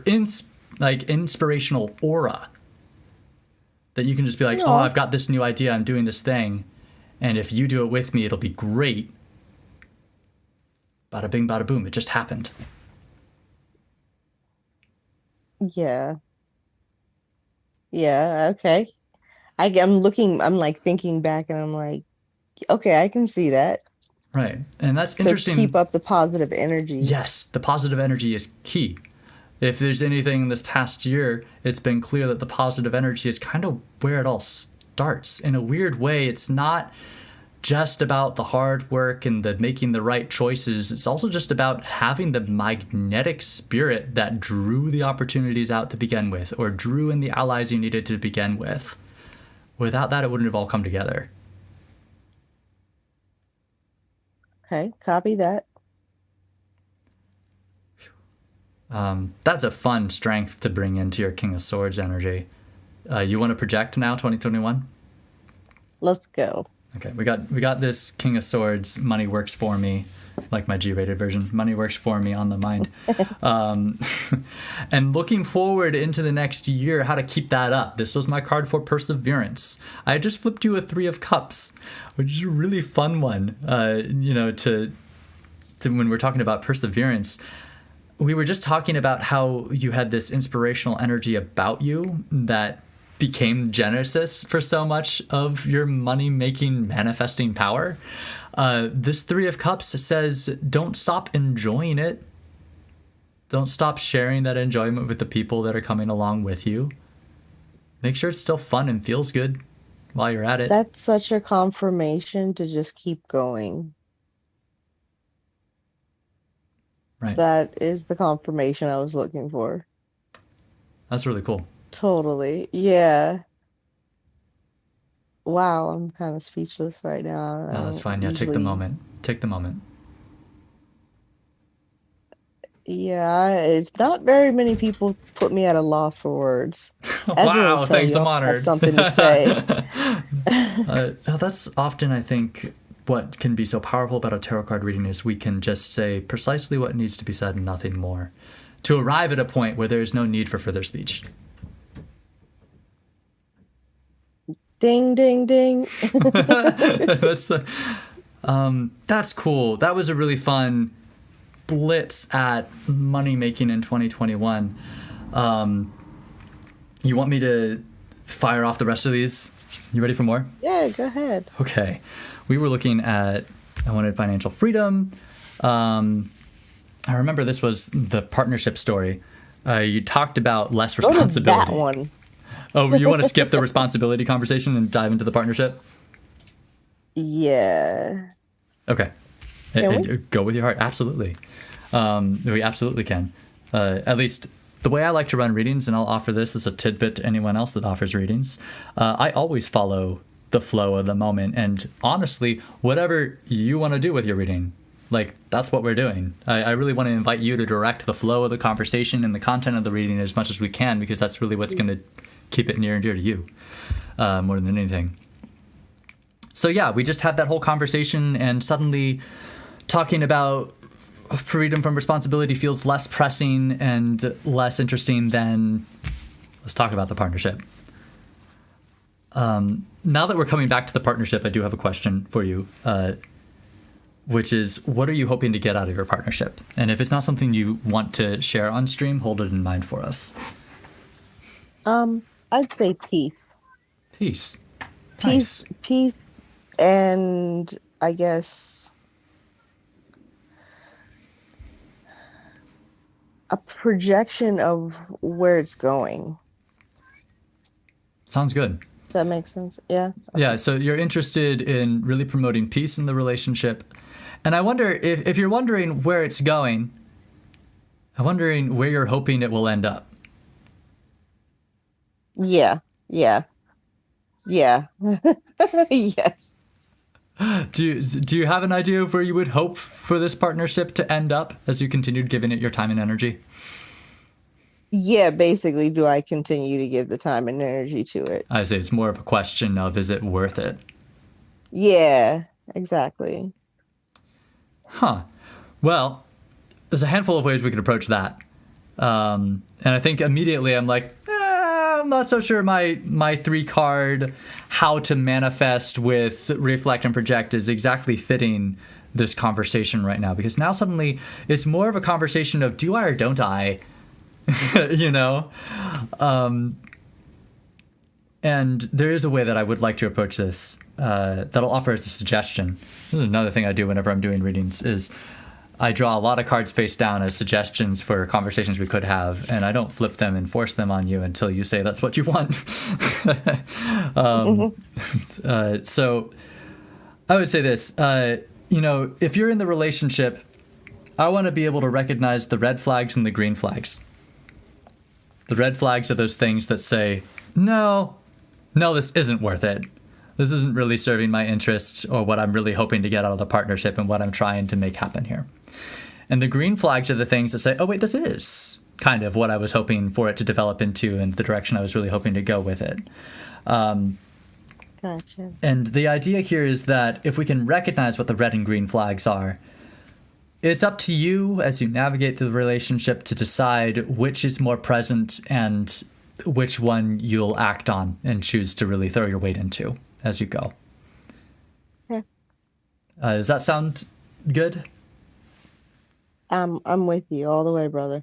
All right. There was my moment of I'm about to flip cards and I want to, but I want to hear we're on the same page. We're on the same page. Red or green? Red or green first? Red. Red light is a reverse Four of Pentacles. So red flag is, I feel like we're keeping to ourselves so much and sharing so little of ourselves because the relationship is so exhausting that like that's the only way I can cope and get through each day is by just shutting off myself from you and being like, whatever, let's try this again later. I need to recharge. This sucks. Whoa. Accurate. Accuracy alert. Oh, wow. Okay. I'm with you. All right. I'm feeling that you don't necessarily need much more there. You want your green flags? Yeah, get the green flag. Let's see. Yeah, if we're recognizing this, it is what you want, and it is serving your interests. Here's the King of Pentacles. Okay. This is a cool character in a relationship. Hey, wait! This is our Capricorn character. Yay! We know the Cap stuff. King of Pentacles is a real no bullcrap kind of guy. He's got such, just such a realistic understanding of everything. The King of Pentacles just understands factually where everyone lays and where we all are at. If the relationship is resembling this, it's more like, well, yeah, those things happened and they were exhausting, but I can understand exactly how they're exhausting and exactly how to work through them and exactly where we wind up on the other end and can explain to you exactly why that's okay. And that's just the way it is. I understand the way things are. I have a full and comprehensive understanding of what this relationship is, what I'm feeling, what my partner's feeling, where we're coming from. And I could explain it to you straight and simple, and it holds up under pressure. The facts line up. It is good because ABC. It's hard because DEF, and culpable because GHI. There you go. I'm the King of Pentacles. Laid it all out for you. Any other questions? Exploded mind. Like, I'm going to pick the pieces of my brain off the floor.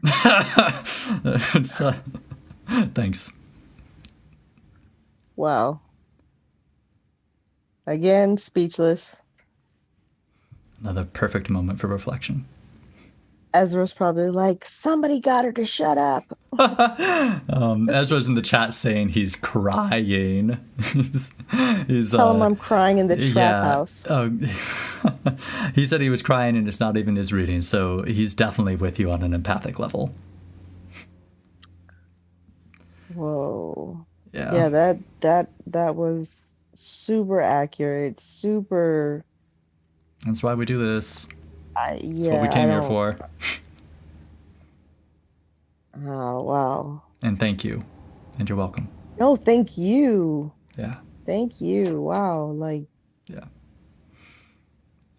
But I'm just trying to process. Yeah, I know. And after a reading, there's always okay, now I need process time. Thanks for that. I feel that way all the time after a reading. Like, I'm going to go take 15 minutes and stare at the ceiling. I'll be back. Oh, wow. Yeah, pretty much like, wait. Yeah. And that's an important part of the reading process. Yeah. Processing, right. Yeah, very important. Message is only as powerful as what you do with it. I can figure out what to do with it. Cool. I can figure out. I hear that in your voice. I believe you. Yeah, because I mean, the first you were absolutely spot on when you said, ABC, know what to do with D, E, and F, and yeah, it's like, okay. So basically, I know and have the tools to fix what I need to fix. Yes. Roger that. Right. And if you do have the tools and know what you need to fix and are capable of fixing them, those are green flags. Everything's in order. Okay. Okay. Yeah. That gives me hope. There you go. Absolutely. That gives me super hope. And it's worth mentioning that both of these red and green flags are probably both present and recognizable.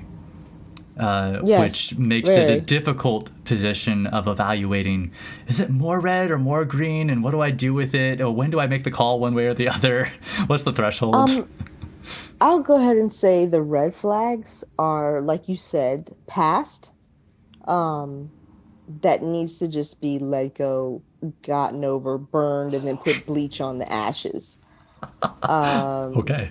And the second card is like, oh, okay, you know, moving forward. Right, a way to move forward. Absolutely. Yeah, definitely. Oh, sweet. Awesome. That's what's up. That's what's up. Thanks for calling in, DD. That's what's up. Thank you for having me. Yeah, this was awesome. Take care. You too. I'll hopefully catch you next week. Okay, I'll be back, definitely. Sweet. Every week, same time. You know where to find me. Gotcha. Right. Thank you so much. I appreciate you. You too, DD. Okay. Thanks. You're welcome. Bye. Bye. All right. That was fun. Love getting to do a reading. I've got that buzz. There's that buzz, the energy just flowing. So much energy in me right now. The come down's a very important part of the reading for any other readers out there that have a similar spiritual and empathic experience. Part of my process is the breathing and the come down and the settling after having drawn the cards. Lemons, I'm glad that you got to see that. That was nice. Thank you, Dee Dee, so much for sharing yourself and your story and your reading with all of us here for this stream. That was a powerful one. Wow, we got through quite a bit. Read highs. Yes, Brittany, read highs. I am definitely on a reading high. I also appreciate you chiming in earlier in the chat, Brittany, that the OOO of connections to a read never get old. I absolutely agree. Yes, never gets old, right? There I was again. I was just like, yeah, you're welcome. I love this part. This is the fun part. It's a good time. Okay, I noticed, of course, a while ago, Ezra, you popped on into my Zoom room there. You're not live on stream, but I am letting you into the Zoom room if you wanted to be there. The reading high is too real. I'm really happy that we have this many readers in the chat that are just like, yeah, I know that feeling. It's really good to be with you guys and just be able to share that moment. Like, I'm there. Good feeling. Good feeling. Ezra, I don't know if you'd tried to connect to the Zoom a long time ago and I've just let in a device that you're nowhere near. Or if you even wanted to be in the Zoom room. When I saw you connect, I figured maybe you did. That was a beautiful reading, Sophie. Thank you again, Dee Dee, for sharing that. That was cool. Get a lot of questions sometimes about, does it work online? Can I do it over the phone? And I'm like, yes, and yes, and yes, and yes. Somebody, as long as we're in a space where we can communicate with each other, there's space for a reading to happen. The more depth of the communication that's available, i.e. video chat over texting, the more depth that we're going to be able to do together in the reading. But yes, and there we were, like, we didn't even have the video up, but that's fine. We got the work done. We did it. Hello again, Honorable Capricorn Dee Dee in the chat. Thanks for showing up again. If anyone else wants to call in, I'm still here. Haven't lost me yet. And I'll go ahead and do a quick one. We got a little time. Wow, that was fun. I'm now finally settling from the buzz, I think. Kind of grounded myself. In a way, I could like ride the buzz and just stay up there if I really wanted to, but it's important to come back down. Don't want to get lost up there. It's an interesting balancing act as the reader, connecting yourself to something otherworldly and kind of unreality, kind of existing in spaces that don't exist, and then trying to come back to being grounded here. It's a bit of a process, but it is important. It's important to stay grounded. You don't want to get lost head in the clouds, because then you can't really draw any concrete messages anymore. You gotta keep that cloud, dream-like, amazing spirit place and draw it into the present moment. Ezra, I'm going to assume that you are away from whatever device I'm trying to admit into the Zoom call. And in the absence of other people popping up, going, oh my gosh, my turn, I'm going to assume that we're also done doing live readings. Except that I'm now got it off screen. Someone's pointing at me. What are you pointing at? Connecting to audio. Oh, yeah, that's Ezra that I was trying to let into the Zoom call, but he's not there. Oh. We're good. Thank you, my lovely fiance, who is always my behind the scenes, making sure everything goes smoothly. So many times I'm sitting here and she's like, okay, look up 4 in the chat right there. Yep, that's the one. And Ezra has arrived. Hey, Ezra, you wanna be live on stream, Ezra? Sweet.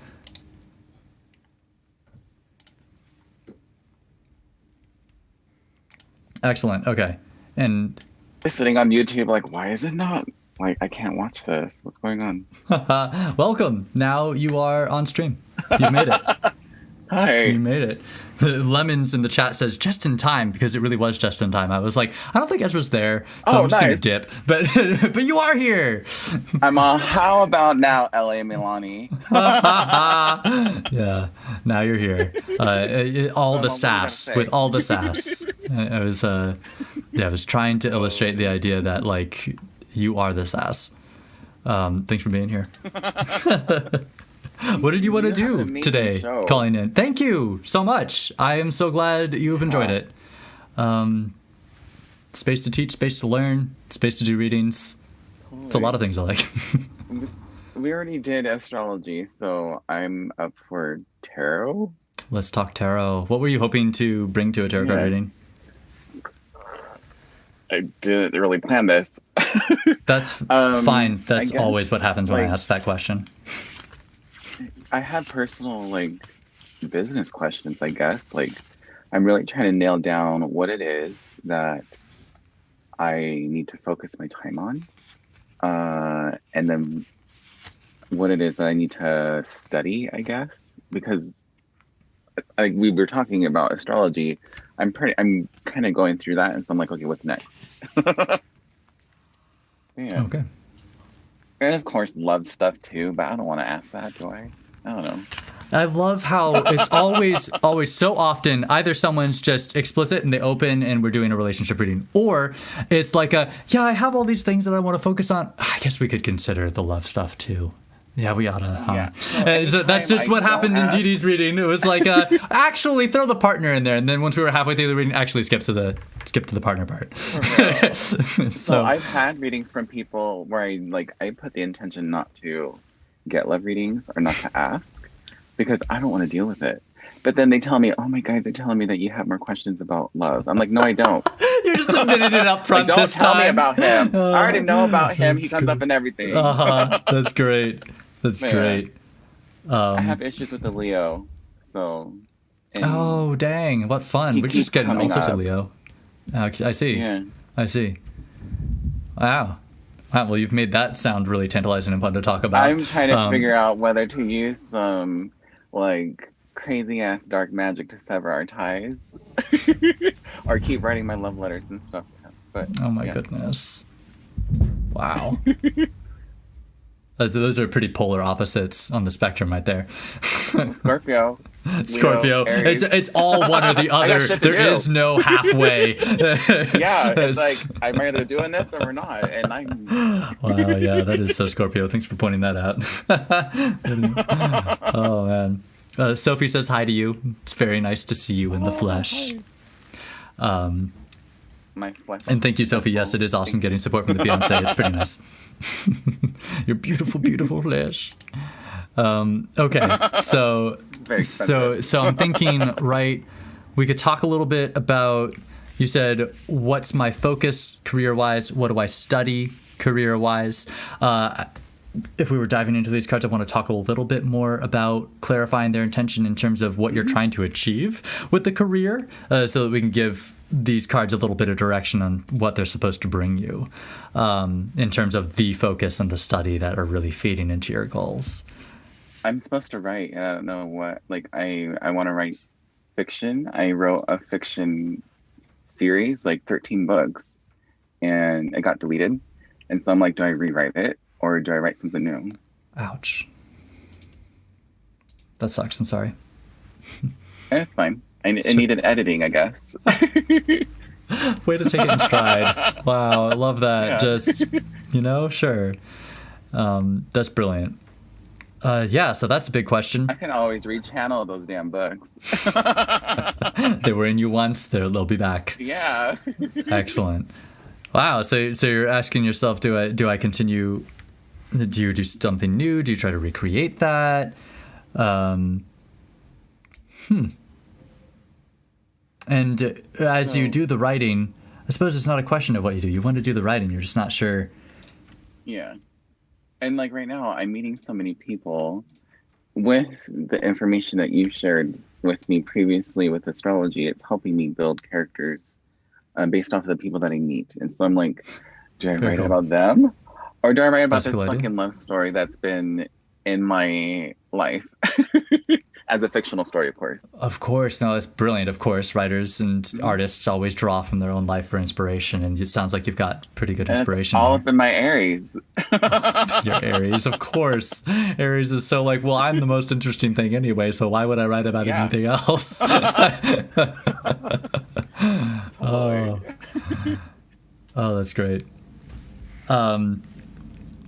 Wow, so you got a lot of ideas about what you might write about. I don't. At first, I was like, is it really just between those two, the old or something new? But it sounds like there's just like you want to write. I just don't know where to start. Don't know where to start. Like, I have so many ideas. I just need to choose one. I suppose. What are you trying to achieve? Is it just to create something? I just want to be able to actually publish something that expresses my authenticity, creativity, and I'm very creative and poetic with my words, and so I want to put a lot of time and energy into it, with a good reception. Like of course I want to be known. I want to be on your show. Here you are. You made it. Yeah. Very cool. I love that. Okay. I could throw you a ready, set, go on that. If you wanted to go that direction. That sound good? Sure. Well, let's talk a little bit about what that would be. Don't make me cry, damn it. I was going to say no promises, but you know what? Promises. That's fine. That's easily incorporated as our intent. Okay, fine. That's fine. Let me take off these glasses. Hang on. There we go. I gravitated towards wanting ready, set, go because you've given me now a beautiful intention. You want to create something that expresses you authentically and sincerely and is also received and appreciated by people. You want to publish yourself, put yourself out there, and have it recognized. And it's really you that's out there. So suddenly I'm like, okay, now I've got a how-to. How do I do that as Ezra, as a writer?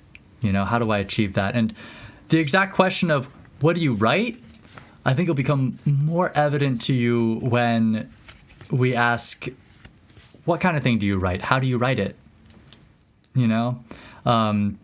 And if it's drama. Not drama, if it's not evident by the end of this, we'll be drawing more cards. But I love Ready, Set, Go because it kind of offers a little more detail than the single how-to card. It's kind of like how-to broken into 3 steps, where Get Ready is kind of indicating to me a little bit of these are the elements of the situation, and in this case, we're going to be talking about your writing, your creative expression, and your creative enterprise in creating something that expresses you authentically and gets a little bit of some blips on the radar, gets some reception, and gets some other people excited about who you are and what you've just expressed because of your creative talent with writing that you recognize and are now looking to make actual. Get Ready talks about things that exist in your life right now that are relevant to achieving that goal. You know, these are the areas of your life that you're going to want to focus on and recognize are key players and making this happen for you. It starts if here. Tentacum shows up, Then we do our little happy dance and we're like, yay, just drawing on my love and support, emotional network all the time. Yeah. Love when that's what makes you successful. Happy story right there, right? But a lot of interesting things can come up in the Get Ready, you know, that become our curious sources of strength.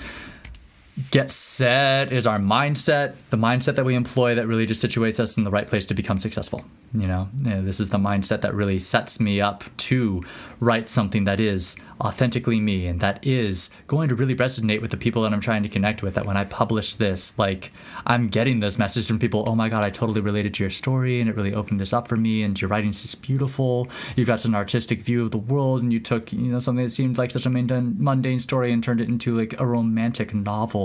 You know, like you're getting, we know what we want. The mindset to really make that happen. I'm going for the Pulitzer. Going for the Pulitzer? What's the Pulitzer winning mindset? Can I have that? I have no fucking clue. Well, this card might. That's what we're asking for. That's what we're asking for. Oh, sorry, I didn't mean to cuss. I'm sorry, kids. It's okay. Yep, I cannot guarantee the content in my stream when I have people call in. That's fine. That's something I know. I cannot guarantee the content of the YouTube chat, as demonstrated earlier, either. Yeah, totally. It's just, kids are online. They're going to have to learn how to live online. I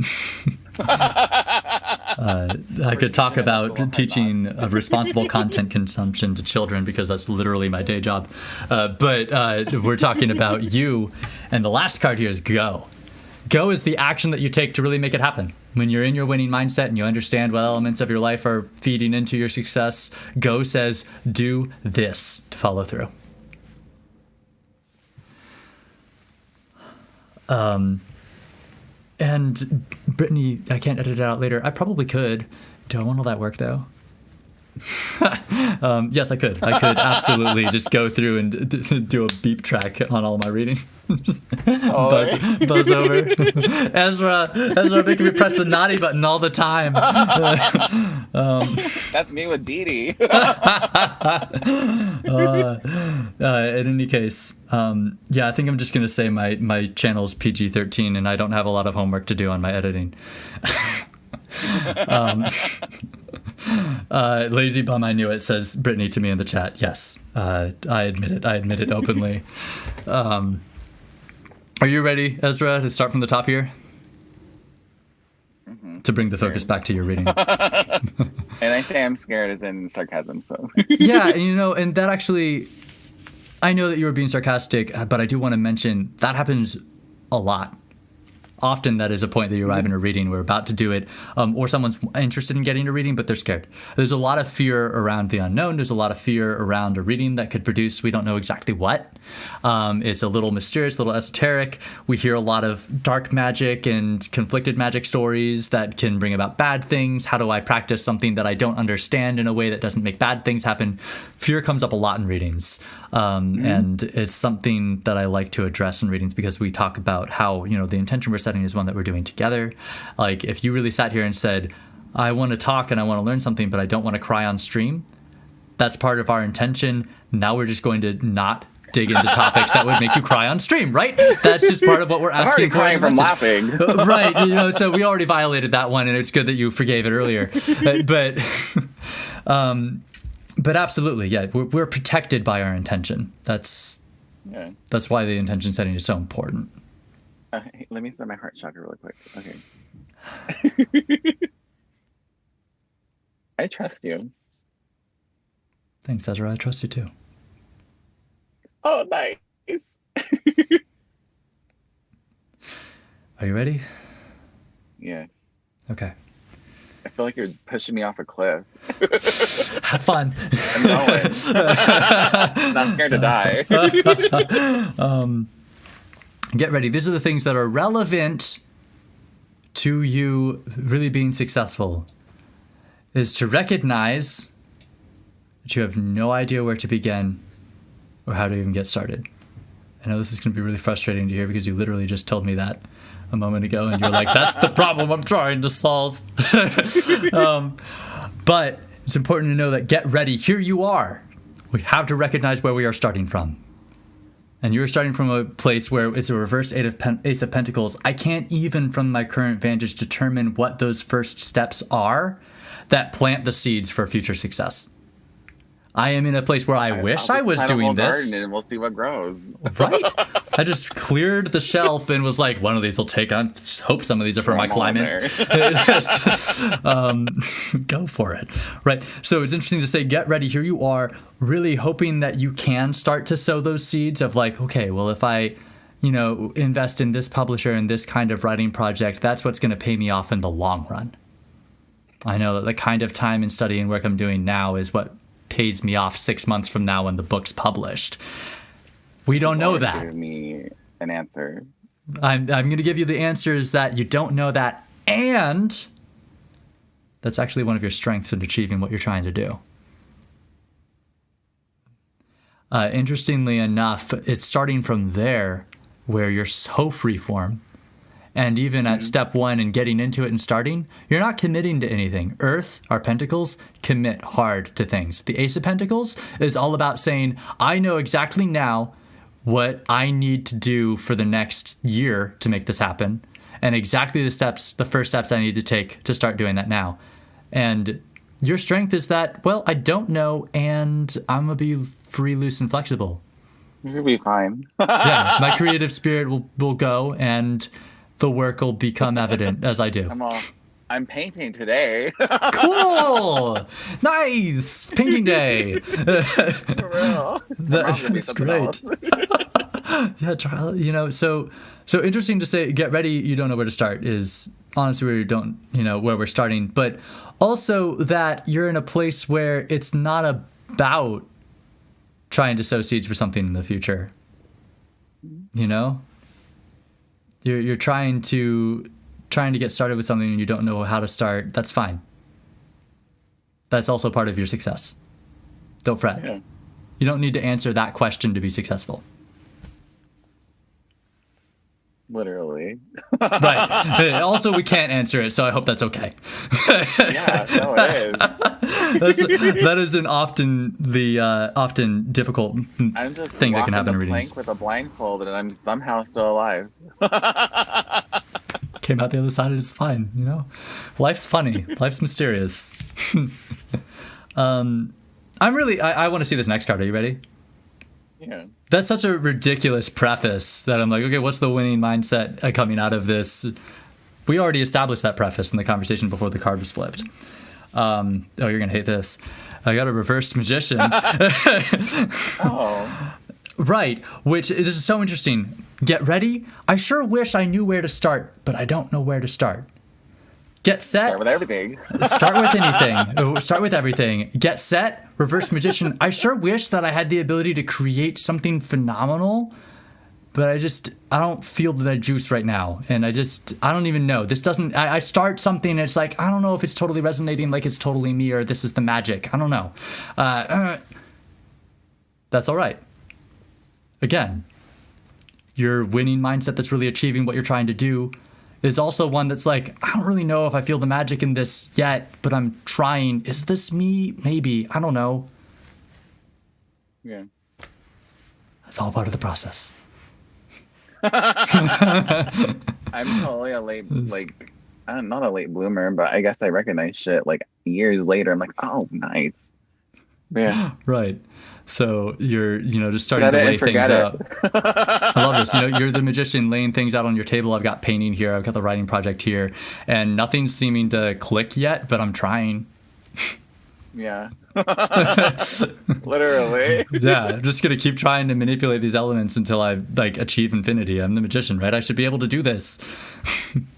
I I was in a live today, and there was a business coach, and part of her message was, when you start to become successful, the way that you do that is by constantly trying new shit. And I'm like, oh, I got that down. Nice. But yeah. Very cool. This is interesting, and I'm seeing a lot about what I'm feeling from these cards right now is this lack of being satisfied with what you create. You know, it's just, I start something, yes. I get into it, and as soon as I'm 5 minutes in, I'm like, this is rubbish. I'm bad at this. Never mind.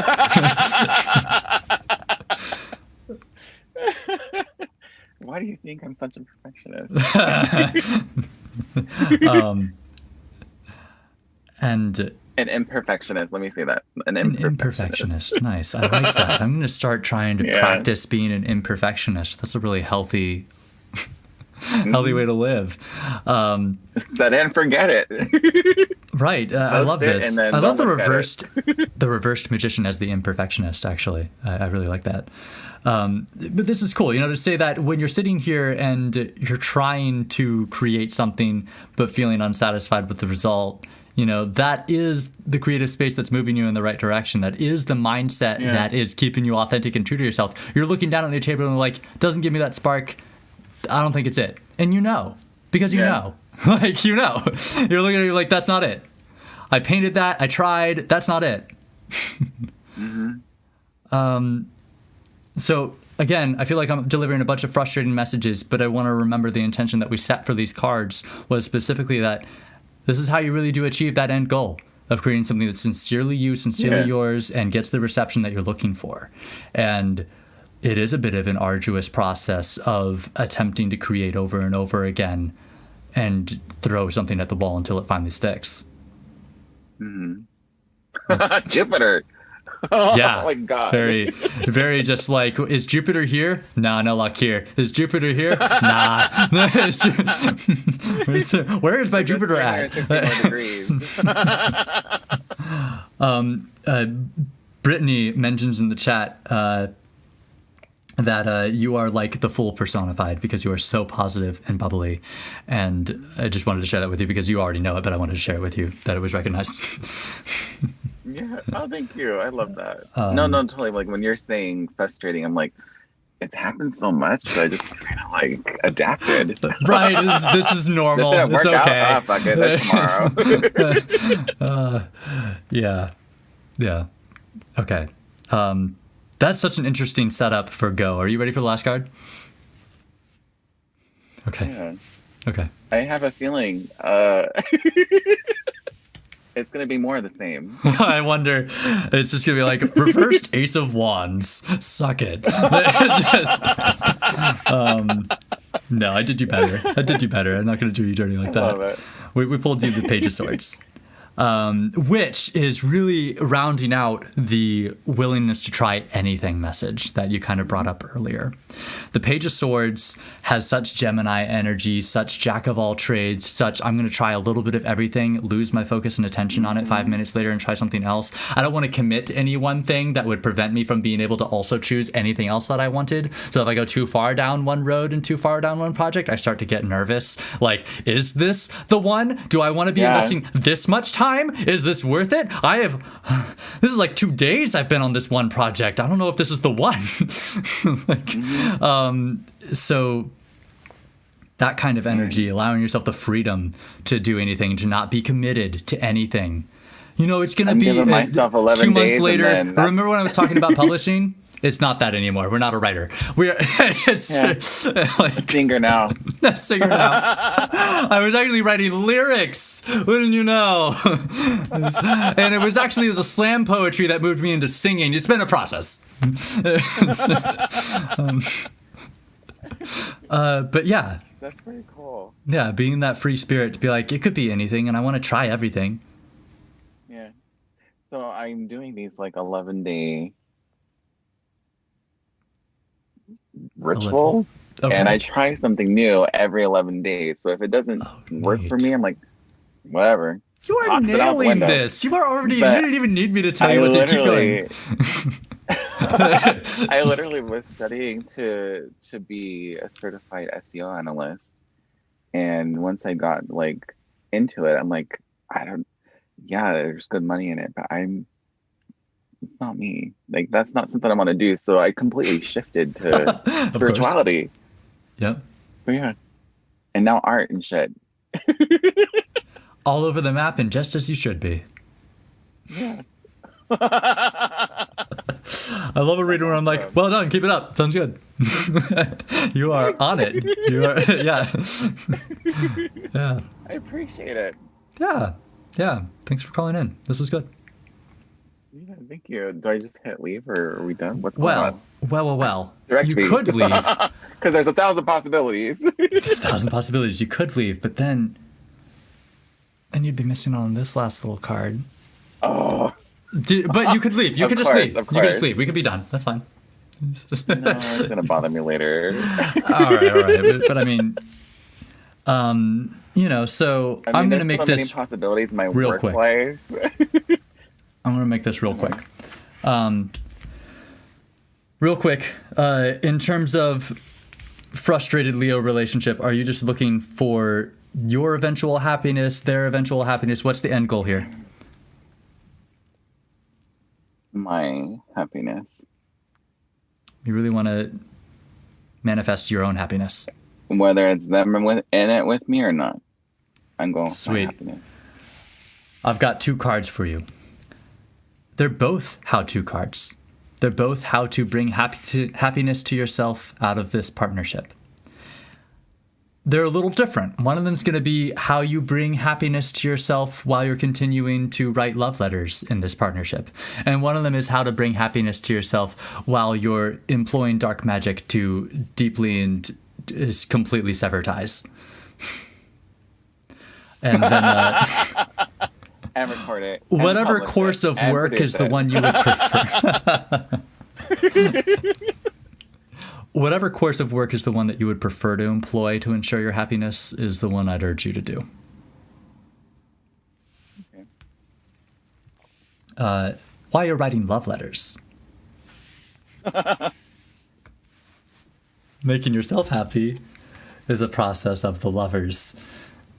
Yeah. Isn't that too much? I So couldn't have picked a better card. I'm so happy. I just wrote, in November, I was doing basically a love spell ritual on myself. And then I was working with someone and we were working on a collaboration that involved the same thing. It was self-love. Cool. And so I found out through that I'm perfectly fine, like loving myself. That's great. That's great. Yeah. Loving yourself and wanting to share the same kind of love that you share with yourself and your life with someone else, with other people, and especially in the context of this card and this relationship, this Leo. Sharing love together is the way for you to find that happiness, right? The Lovers is all about this, like, I have a way that I love living, and I found someone that resonates with that. And I just want to put myself out there to them because they get it. They get me, and they just vibe on my vibe, and I love that. So while you're writing love letters, it's finding this energy that feeds you that happiness from the partnership. Totally. Right. I couldn't have gotten a more straightforward draw. Literally the Lovers. Literally. Straight up. Isn't one of the angels over the Lovers too? I want to say it. Yeah. Here, What I think this gave camera's a little or- better for my close-up. There's this, beautiful, this is my forest animals deck, so we got a couple rabbits I love that. with this, like, sheep in the heavens behind them, presiding over their newfound and happy union. 2 rabbits of different color found they enjoy sharing each other's life. It's always, the Lovers is always a story about, like, finding that, the norms were one way, and I found someone that wants to diverge from them with me, and it's really fun living our own way together, in spite of, it being against the odds. I found someone that wants to live life the way I do. I love that because I love to be in charge. Love it. You ready for this other card? Yeah. Again, I was ready yesterday. I'm the one that's making y'all wait. Many people in the chat have been like, the I know, suspense I'm is killing me. Will my you just turn it Aries over is already? like, Sorry, and I'm like, triple Virgo. Let's take some more time. That's so funny. Sophie in the chat just said it's that Aries energy, as you were saying. Totally. It's my Aries energy. I'm again, how to happy, but this time, if I'm really just severing, how do I find happiness for myself when I'm doing that? Just more a process of the world reversed, accepting that, doesn't all have to coalesce in this moment. Everything happens for a reason on its own time, and that time isn't yet or now, and that's fine. I feel the absence and the yearning for a partnership, and it's not here yet, and that's fine. I always say, I better luck next lifetime. I love that. Well, let's hope you don't have to wait that long, but but there's a little bit of that energy in this card. I like that. That's Gives cute. me more time for the 1,000 other things I'm gonna do. Right.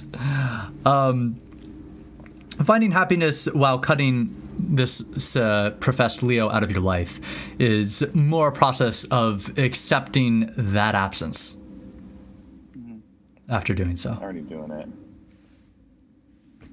And this is interesting because, for you, whichever of this work to find your happiness is the more appealing work or the easier work for you personally, it's probably the direction that you'll find yourself pulled. Yeah. It's literally like I always get patience. I'm like, well, I'm just not even gonna think about it. I'm not even gonna talk about it. I'm not even gonna say the name. I'm not even gonna bring it up. But it always comes up, and I'm like, what the? Yeah, it's often whatever's on the mind and on the heart suddenly comes up on the cards. Mm-hmm. Always on the heart. Thanks, Ezra. Yeah. Thank you so much. Yeah. Am You're I welcome. done now? Is this my cue to get off the stage?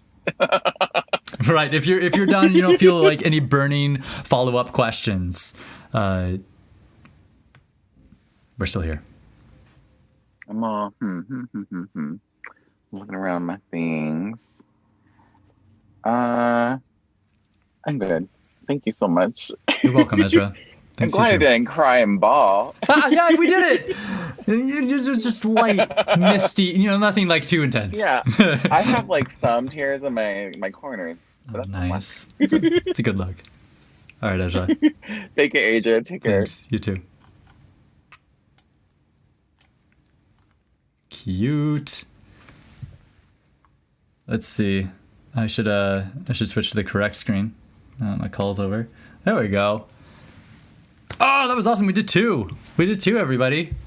Thank you, all of you, for hanging out and watching the readings, and to you, Ezra and Didi, for calling in and sharing yourselves and your readings with all of us here on stream. Woo! What a marathon! Thanks, Sophie. It was a beautiful reading, and I agree. I love the energy around a reading too. It's so cool to get to share that space with all of you here. I think that it's a really unique space that comes forward in a reading, and I am very grateful that you have all come here to make that happen here. I really wanted a space where that could happen, and you guys are coming here to make it happen with me. Thanks. This was fun, Ezra. I agree. And this is cool because usually if it's 6 and no one wants a reading, I wrap up and close down. I've been dreaming of the day that I'd be held on past 7, just doing back-to-back readings. So thank you for treating me to that, Didi and Ezra. I am, though, for the sake of my own health, going to go get my dinner and, move on with the rest of my day. Thank you, everyone, for joining so much. We'll be back here again, same time next week. That stuff. We do it. I'm about it. Love the show. Thanks all for shuffling in. I'm gonna start saying that. Oh my gosh, that's my new sign out, everyone. Thanks for shuffling in. Okay.